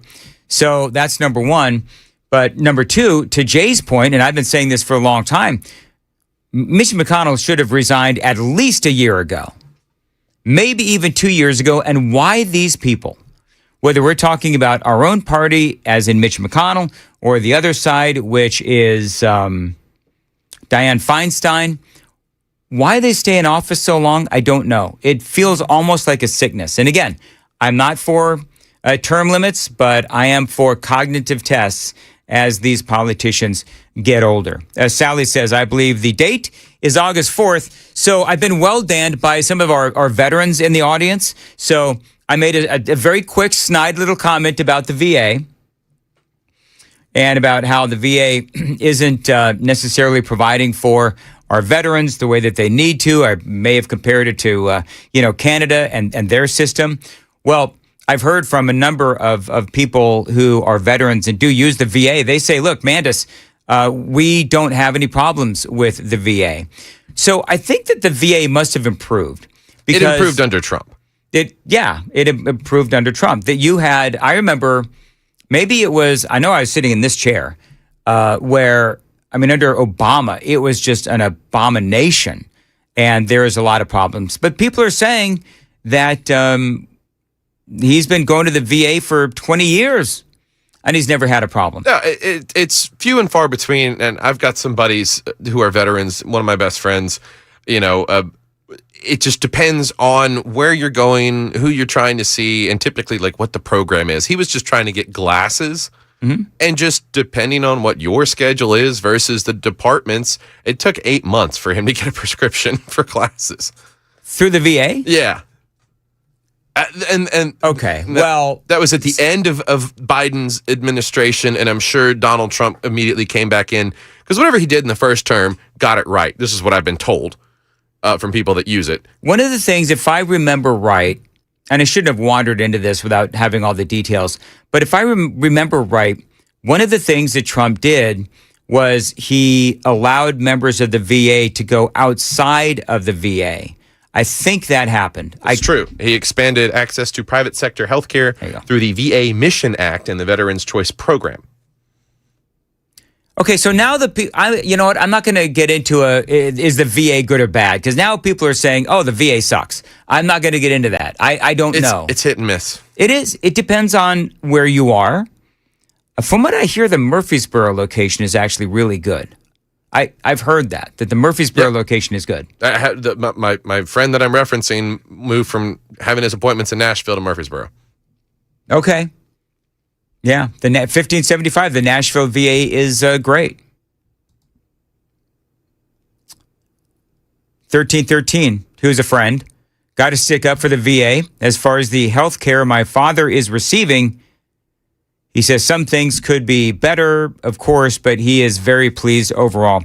My dad was a veteran. I don't think he used the VA. I think he used his own doctors. I think. Do you know what's really sad? You know what's so sad about this? Sam, you're going to get here at some point. Jay, I bet you're here. I don't know if my dad, being a veteran, used the VA. There's nobody left to ask in my family. Oh. That entire older generation that was, sitting around the table at Thanksgiving, they're all dead. Yeah, that's... You know what I'm talking about, Jay? Yes, I do, man. Those, when you're a kid and you're young, you think it's going to be that way all the time. And boy, it quickly goes away. But yeah, I'm in the same boat. I mean, my dad was a vet, but I don't think I have no memory of him ever mentioning going to the VA. I was looking through some old pictures the other day, and I've actually monologued about this, where looking at old photos, and because the younger generation, and this isn't a slight against you, Sam, but the younger generation, do you remember a time, Jay, when the topic of conversation was the Friendsgiving, where younger people were blowing off the family so that they could go have their Thanksgiving with their friends as opposed to their family? And one of the things that I said was, as you get older, you start noticing that the really once crowded Thanksgiving table, slowly but surely, it gets less and less crowded as people start to die. And so my whole point was, you know what? Your family's not going to be around forever. And why not give your family one day out of the year and hang out with your family for Thanksgiving? And I mean, I was looking at photos the other day, and it was me in my early 20s. And it's me and all the family around the Thanksgiving table. And Jay, every darn one of them is dead. Yeah. And there was like 20 people around that table. Everyone is dead. There's nobody to ask if my dad went to the VA. Yeah. Yeah. And again, it goes by quicker than you think it will. It does. What song are you playing? Am I supposed to know what this is? You're going to miss this by Trace Adkins. Yeah, you know what? Okay, there you go, Sam. Make me cry. Yep. Go ahead. My buddy, Trace. That's what Sam wanted to do. You and JB, Jay, yes, had Trace Adkins on your podcast. Right. For 3 episodes, man. He came and he hung out with us for like 4 hours. And we had enough content for 3 episodes of the podcast, Circling the Drain. And it's funny, you only wanted me on for an hour. Screw you, man. No, you know what? He is so cool. Yeah, it's a good Trace Adkins. Did he sing or anything? Did he bring a guitar? No, none of that. But boy, he opens up. He speaks his mind, and it was really, really entertaining. And I mean, we've had some clips from the episodes have over 3 million views. There you go. On Facebook. So, it's been, Jay's been just really something. Number mogging you right now. Yeah. Oh, that's... Yep. It's all good, man. 19,000 followers now. So, pretty cool. 0026. Well, that was depressing. I'm sorry. The whole Thanksgiving thing. I'm sorry that I went down that road. Well, hey, life ain't always, strawberries and rainbows. I mean, it's just a fact of life. Me being an only child, I mean, there ain't much going on at the Thanksgiving table for anyway. But, when I was little and all the cousins and aunts and uncles and all that. And, I just had my favorite aunt, quote unquote. I mean, she passed away here about a month ago. Yeah. I mean, they're all passing away. I've got one uncle left. And at one time, I had 7. And they're all gone. Well, and now... Oh, this is so... I'm sorry, people. Thanks for making me dread the future, by the way. No. Here's the thing. Do you know what's happening now, Jay? Is my young nieces and nephews, they're going to be thinking about how you and I are gone in another 20 years. Yeah, that's true. It's going to happen. Thank God that pontificating uncle I had is dead. We would sit around... Yes, the face of evil. We would sit around the Thanksgiving table, and he would start monologuing over the turkey dinner. I actually don't do that. I don't talk politics. Well, I don't. See, all my family's gone, so whatever. So I was going to say that. My younger brother is the one who pulls the grenade on that kind of stuff. He'll just be like, so, ICE did this, and then just let the family go at it. And it's like, thanks, dude. You just ruined a 7-year-old's birthday party. Yeah, you know what? My family, I've told the story. My family did politics. You had my father, who was I've talked about this before, Ronald Reagan conservative living in California, and the East Coast Mandises, they were all a bunch of libs because, they're on the East Coast. So they would start jawing back and forth about politics, man. And I swore that I would, how's this this is all coming back to me now. I swore when I was like 12 or 13, I would never talk politics. In all my life, I would never speak anything about politics. I thought it was stupid. My dad would drive me around LA listening to talk radio. I've got my family arguing about politics all the time. I'm never talking about politics. Here we are, 58, and it is how I make my living. And I've been doing it for a long time. So there you go. You know what, you people complaining about this, I could go back to talking about how much the VA sucks. It's Friday. I've got aunts and an uncle in California. I mean, my mom's from there, so I got a whole slew of Italian relatives out there, and they are all very conservative. They hate what California has become. Where do they live? In the Monterey area, primarily Bay Area, San Francisco, that area. They can always move, Jay. Did you tell them that? They can always move. I don't know. When I do the national shows and people call up and they say, L.A. is terrible, Chicago is terrible. It's like, well, then why don't you move? Do you know how many times I've moved in my life? Like from one city to another? Now, working in radio, I apparently couldn't keep a job over the last 40, 50 years. I've moved like 10 or 11 times. From state to state. Now, I'm lucky enough that I've been able to hang out in Nashville here for 12 years. Thank the Lord. But, I mean, why do people stay in those terrible states? Now, one reason could be because their sons or daughters, they live there and they don't want to move away from their kids and grandkids and all that. And that I certainly understand. But anyway. Yeah, I think that's why most of my family hangs there. They're, just Italians that are related to everybody in the town, it seems, and they just don't want to leave family. 9925. Dan, what did your father think of you doing political talk radio? He never heard me host a political show. He died. My dad passed away. One of the last things he heard was me doing a traffic report. And I was a terrible traffic reporter. But my dad, and I've told this story many, many times, my dad, when he heard me on the air, you know what he said to me, Jay? He said, son, there's always other things to do besides doing radio because you basically don't have the voice for it. I'm 58 and I sound like I do, but when I was like 21, 22, and I sounded like this on the 405 freeway, there's an accident. That is actually what I sounded like. I've got tapes somewhere. That's I can right. actually... Should I bring the receipts and bring the tapes of me doing traffic? Yeah. Yes. I got to find a cassette to digital. Yeah. Talk to Brian Wilson. He's got all the stuff. Thingamabobber. I did ask Brian. He did not have such a mechanism. Oh. I don't know. And you know what? If there's only a town that has all kinds of digital stuff. Yeah. Like Nashville. Yeah.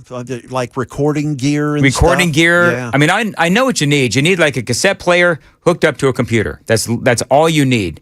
But who's got a cassette player anymore? Well, not me. Who was a VHS player? I've got both still. Really? Do you have it hooked up to a computer? No. But, it's got the RCA jacks in the back, Yeah. And it's kind of, you got to have all these converters and all that mess to get into today's computers to a USB and stuff. So, I haven't fooled with any of that. 1989 says, I'm from Monterey, California. Yep, that's It's Monterey up in the Bay Area, right, Jay? It's in that vicinity. Yeah, my mama's from Monterey. Now, the good thing about Amy's family, most of them, if not all of them, are conservative.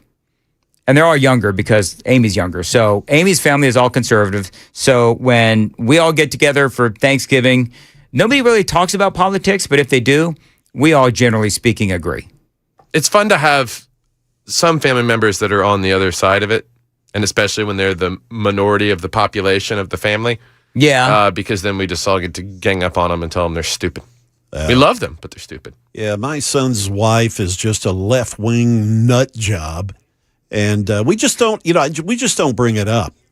Except Jay's going to bring it up on the radio. 100,000 watts of FM. I hope they don't live in town. No, they're in Charlotte, North Carolina. So, yeah. And of course, we broadcast all over the World Wide Web. But she wouldn't listen. She wouldn't listen to this. Are you kidding? Okay. Well, very good, Jay. And I wouldn't care if she did. She knows how we feel.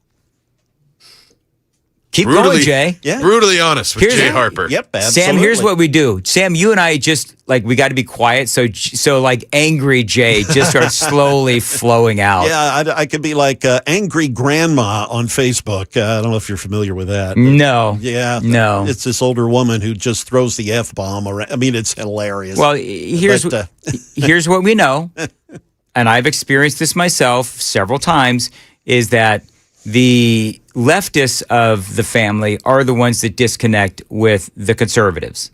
That's how it works. Yeah, you're right. Yeah, You're right. Yeah, I don't know if I've ever met a conservative who actually said to me, "I disconnected with my family because they were all leftists." It's actually the conservatives that I know. They all say my family disconnected with me because I'm a conservative. And I think that's true. We are running way late. 8:27, Nashville's Morning News. Jay's got the news coming up at 8:30. Jay. Yes, sir, Dan. We'll have the latest on that ICE shooting in Houston. A lot of hoo-ha over that. Also, the latest on what the heck's going on in Iran. And we'll also have this morning's market news. That's all coming up here in just a few minutes on Super Talk 99.7 WTN. All right, Jay, 8:27, Nashville's Morning News. Dan Mandis here. For my friends at the Covered Patio, warmer weather, great weather means you want to spend more time outside. Now, if you want to add more living space to your home, think about building or upgrading your current patio. They've got motorized screens so that you can easily keep the patio open when you want some sun and closed when you want some shade. The Covered Patio can do it all for you. So your back screened in porch becomes a lot more enjoyable. Now, the Covered Patio, they've got tons of outdoor living options with motorized screens, patio covers, custom wooden decks, and outdoor structures. They've got a ton of options with styles for every budget, including yours. Now, the Covered Patio is dedicated to fair prices and customized solutions for your specific home and your specific space. So enjoy your home a lot more with an incredible patio upgrade from the Covered Patio. Reach out, tell them Dan Mandis told you to call 615-695-2407, 615-695-2407, online, thecoveredpatio.com.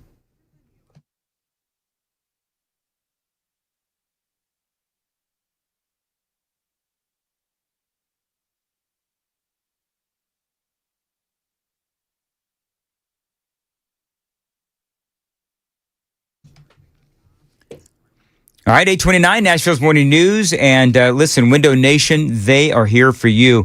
If you're thinking about replacing your air conditioner, check out your windows first because drafty windows force your AC to work overtime.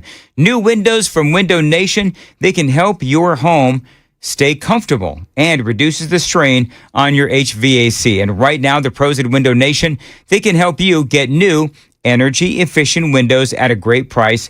You could get 50% off all window styles from my friends at Window Nation. Also, you can get 0 down payment and no payments or interest for 2 years. That, my friends, is the greatest. That's the greatness of Window Nation. Call them at 866-90-NATION. You know what, Sam? I'm going to have to do this over again. So let's go to break. I'm going to fix my voice, and we'll be right back.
It is 32 minutes now past 8 o'clock. I'm Jay Harper with your top story. Stand by for weather and traffic.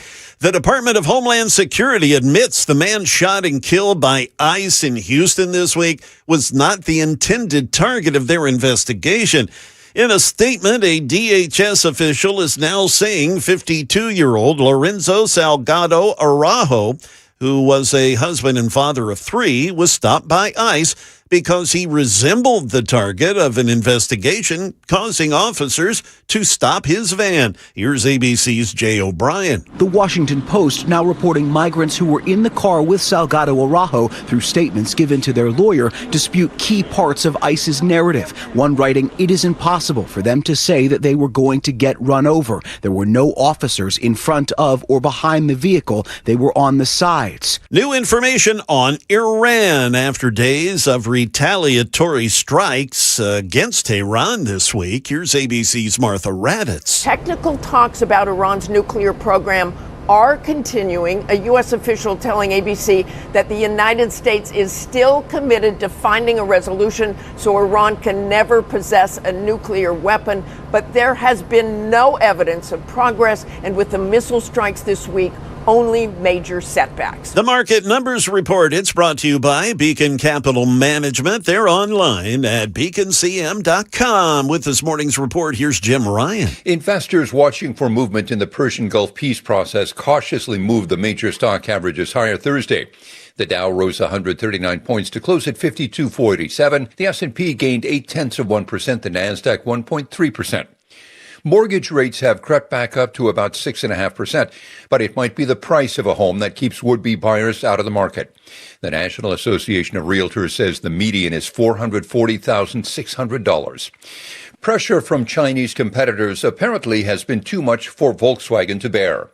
After a meeting of the board of directors yesterday, the German automaker said it plans to slash the number of models that it offers in half.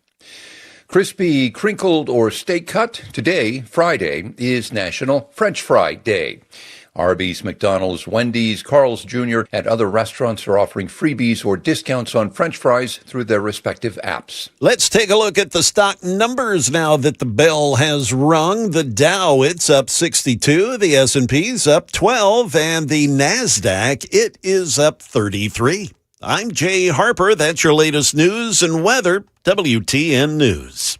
Thank you, Jay. 835 Super Talk 99.7. One of your biggest priorities in life has got to be to protect your family. And if the power goes out in your neighborhood, you've got to get it back on quick. Now, you need the Generator Supercenter. Now, you've seen the horror stories of power being out for days or weeks or months at a time. The Generator Supercenter provides backup home standby generators at a terrific price and outstanding customer service. Matter of fact, go to their website right now.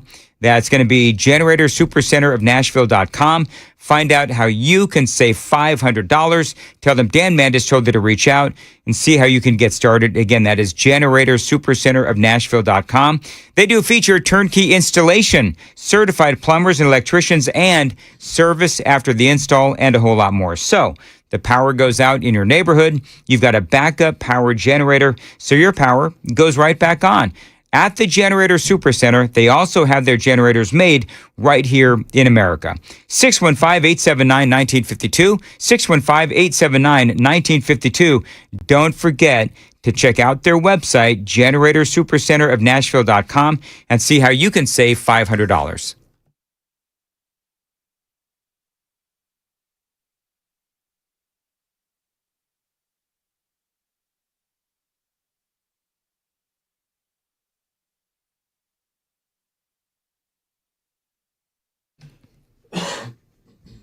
All right, listen, I've got 4 Window Nation windows in my home. I am a very satisfied customer. Now, if you need new windows, check out my friends at Window Nation. They've got a great deal going on right now. You can get 50% off all window styles and 0 down payment and no payments or interest for 2 years.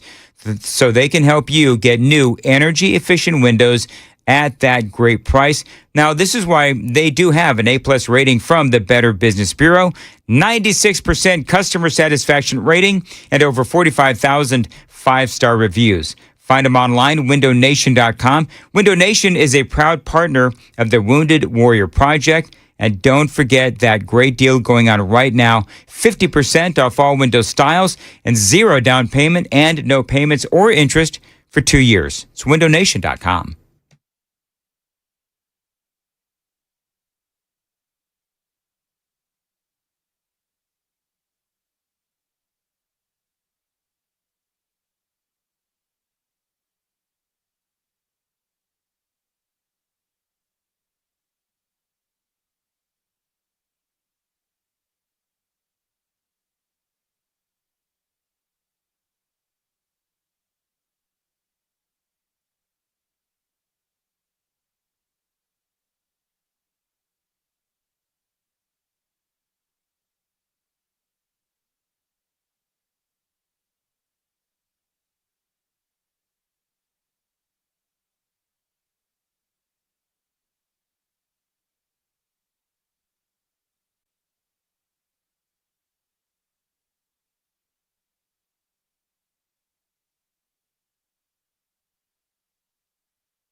$8:40, 20 minutes ahead of 9 o'clock. Did you ever do that when you were a DJ, Chris, the backwards time check? I always feel weird doing time checks, and I still feel weird doing time checks in a car. On this station, because in a car, everybody has a clock. Do you know what that is, though, Chris? It's my old age. Is that what it is? That's exactly what it is. Well, I bet you that Jay, also, who is a man of a certain age, also gives backwards time checks. 8:40, 20 ahead of 9 o'clock. Although I never do the backwards. I just do 8:40. And you know what? I should probably stop doing the time. You know what? Let's go to the phones. Should I stop doing time checks? Let's not go to the phones. But, okay, so it's like the time check and then the weather. I'm like, let me waste my time with things that you have the devices to handle on your own. Okay, so I want to go on record as saying that wasn't a slight. No, I know you do it. You do it after 15 every time you get back from the traffic. I advocated for dumping the weather, and I got overruled. Well, I feel like Stefano DiPietro is paying some people off in the back rooms. Oh, yeah? Like, he just wants the clout and the shine. Is that what it is? I think so. I think he's okay with whatever clout and shine he currently has. But, yeah, I don't know. You know, the time check, I don't know why I still do time checks. Do other hosts do time checks? Does Murphy Show do time checks? Admittedly, I do it. Oh, you do? I do feel weird. Oh, okay. But I've tried to drop the hour, and I only do the minutes because Mason. Because you want to be syndicated. Well, that's part of it. Yeah. And Mason has to rerun my hours in the evening. Like I get an hour reruns. Yeah. You know, it's kind of like how they handle the best of around here. They need more Chris Hand on the station. Yes. So exactly. To simplify things for Mason. Sure. I was like, I don't want to say 9 because then it just feels way out of place. Mm-hmm. So I try to just do minutes. Okay. Yeah. Yeah. I don't know why people still do. Sam, you're the youngest of all of us. Should I keep doing time checks on the morning show? No. Wow. Okay. Telling time is for old people.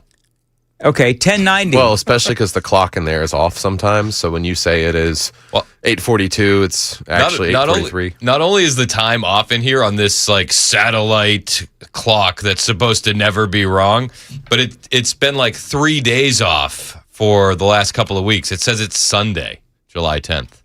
Well, luckily I don't tell people what day it is, although sometimes I do. Currently, this is the clock we look at, folks. Right, that is 13 seconds behind the actual clock. It's very embarrassing. Well, anyway, yeah.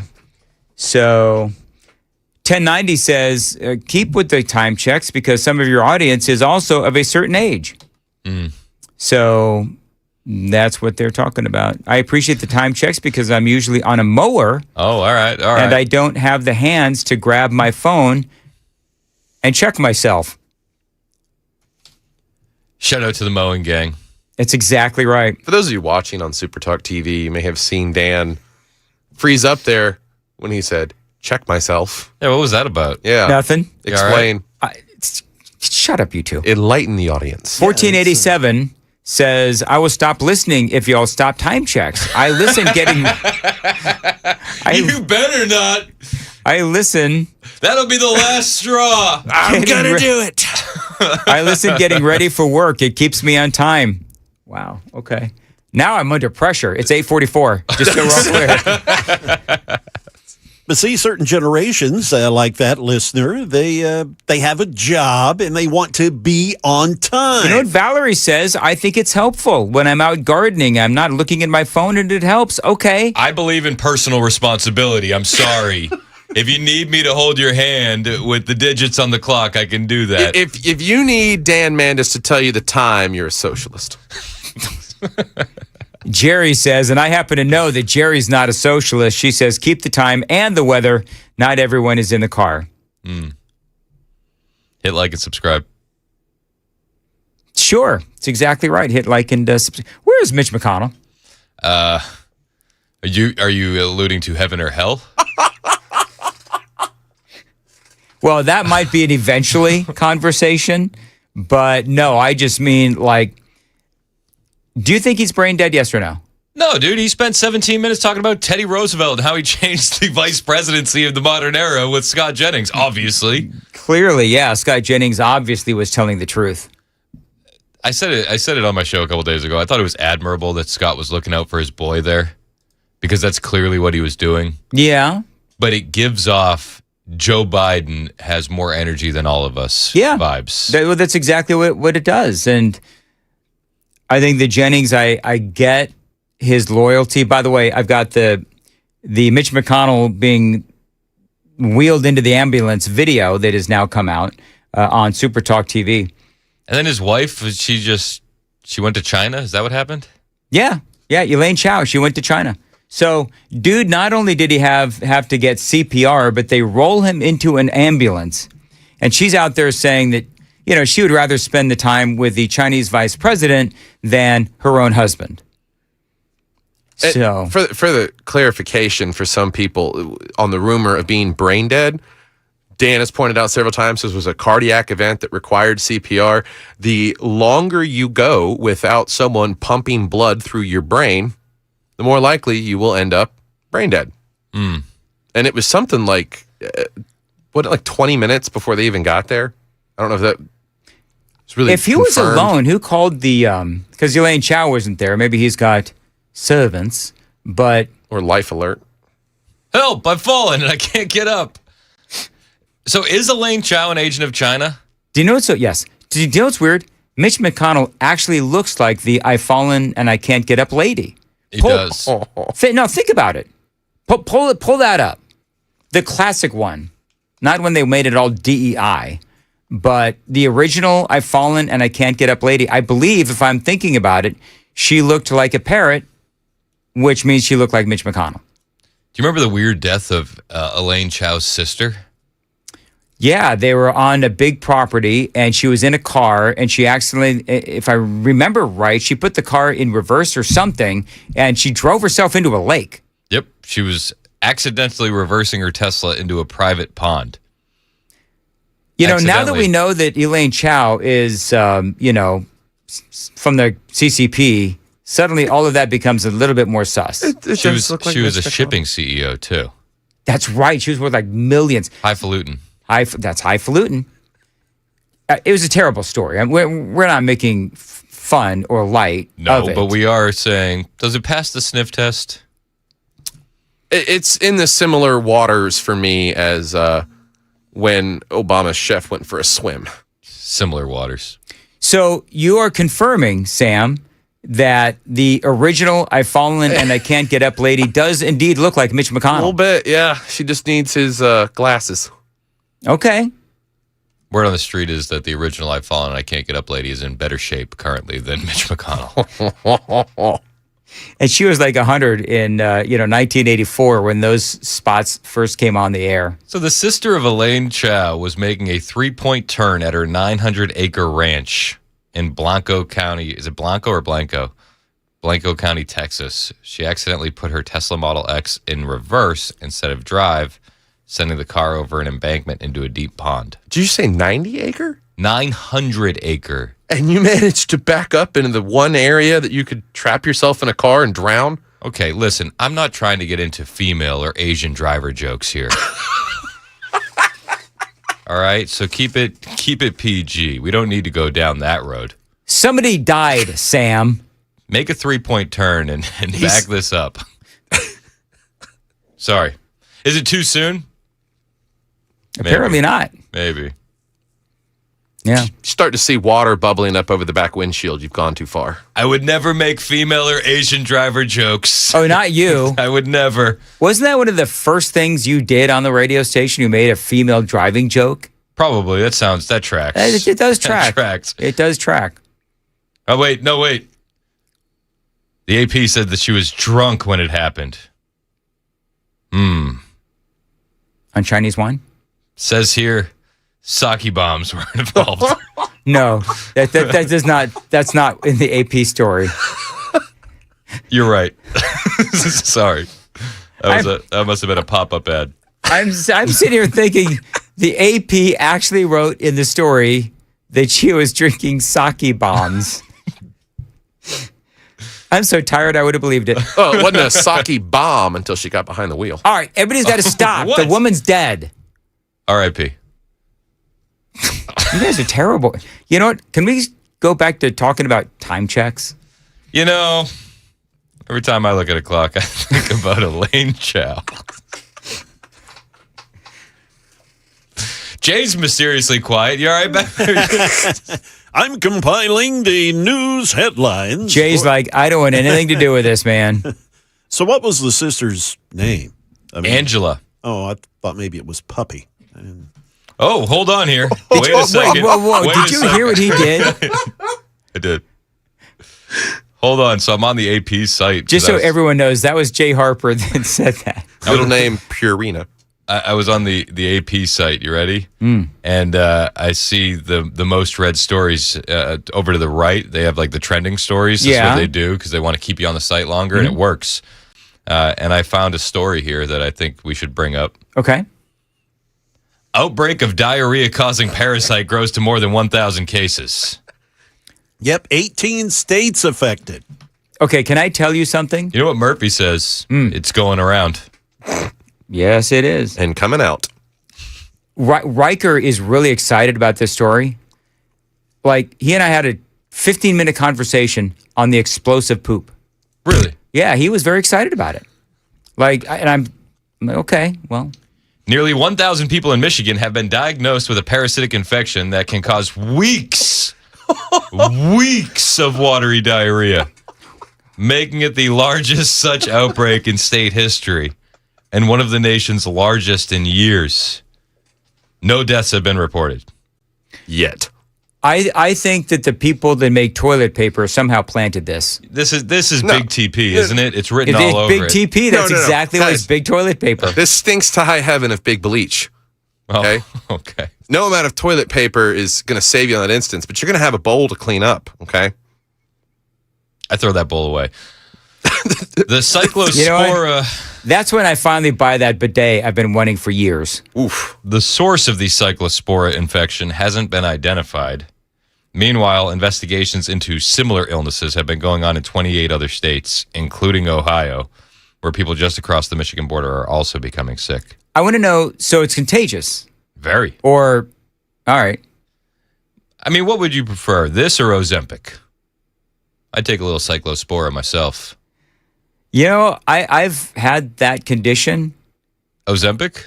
No, whatever it is. Cyclospora? I've had weeks of watery diarrhea. I've had about a week and a half. Yeah.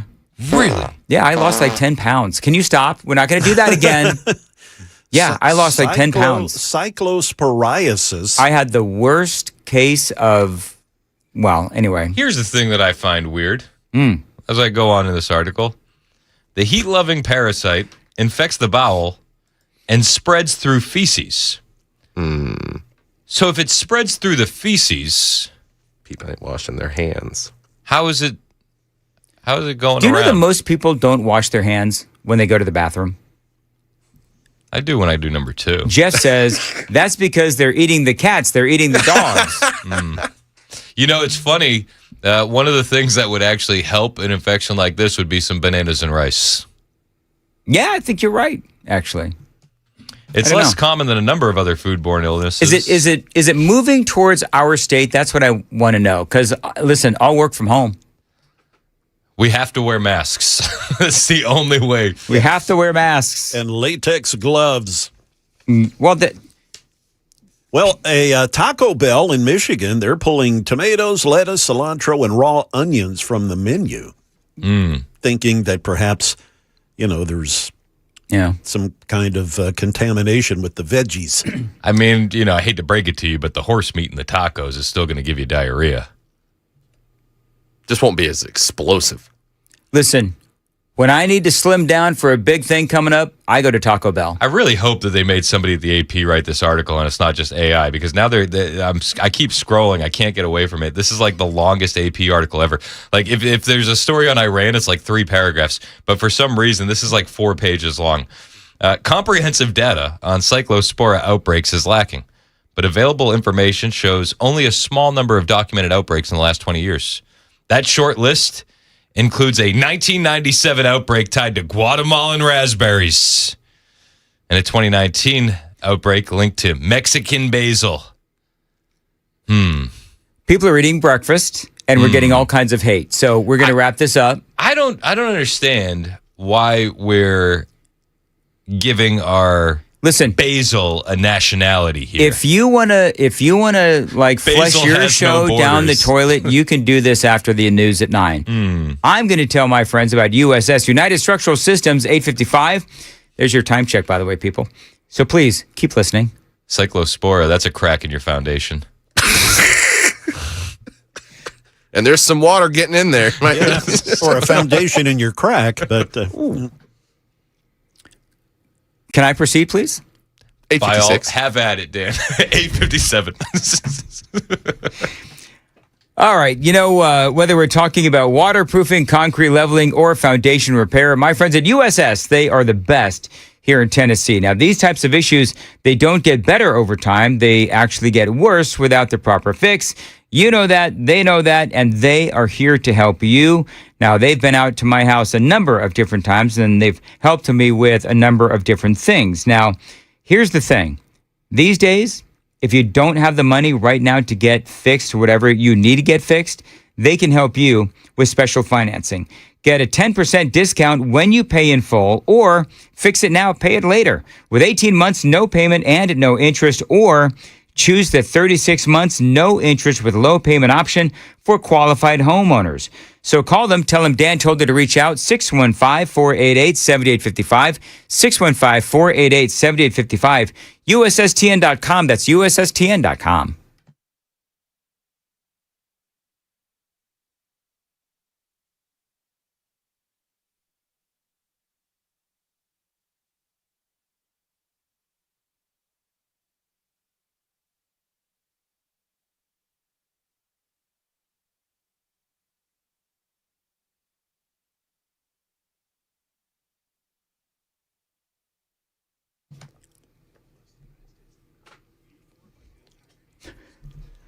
8:57, Nashville's Morning News on Super Talk 99.7. Listen, if you have a 2, 3, or 4% mortgage rate, don't refinance it. You don't have to. Because with Loan Pronto, they can help you out big time, and you can still get cash out of your home. Introducing Loan Pronto's zero-cost equity loan. That's right. With Loan Pronto, you can get all the cash you need without touching your first mortgage and without any fees. Now, one local homeowner just got $100,000, paid off all their credit cards, paid off their existing HELOC, remodeled their kitchen, and, yes, saved over $1,500 every single month. But it does get better as well. Listen, there's no hard credit pull up front, usually no appraisal, no long drawn out process either, and no closing costs. They may even be able to get you to skip your next 2 house payments. So check them out, loanpronto.com. That's loanpronto.com, and see how much money you can save. 615-499-5780. 615-499-5780. Loanpronto.com. For qualified homeowners, equal housing lender, and MLSconsumeraccess.org.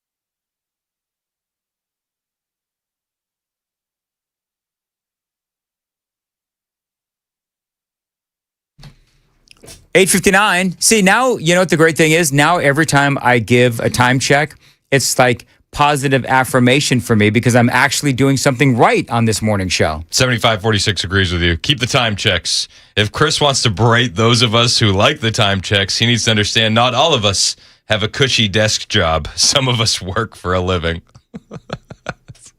Do you think that what we do is a cushy desk job? Yes. Do you? Are you kidding me? This is fun.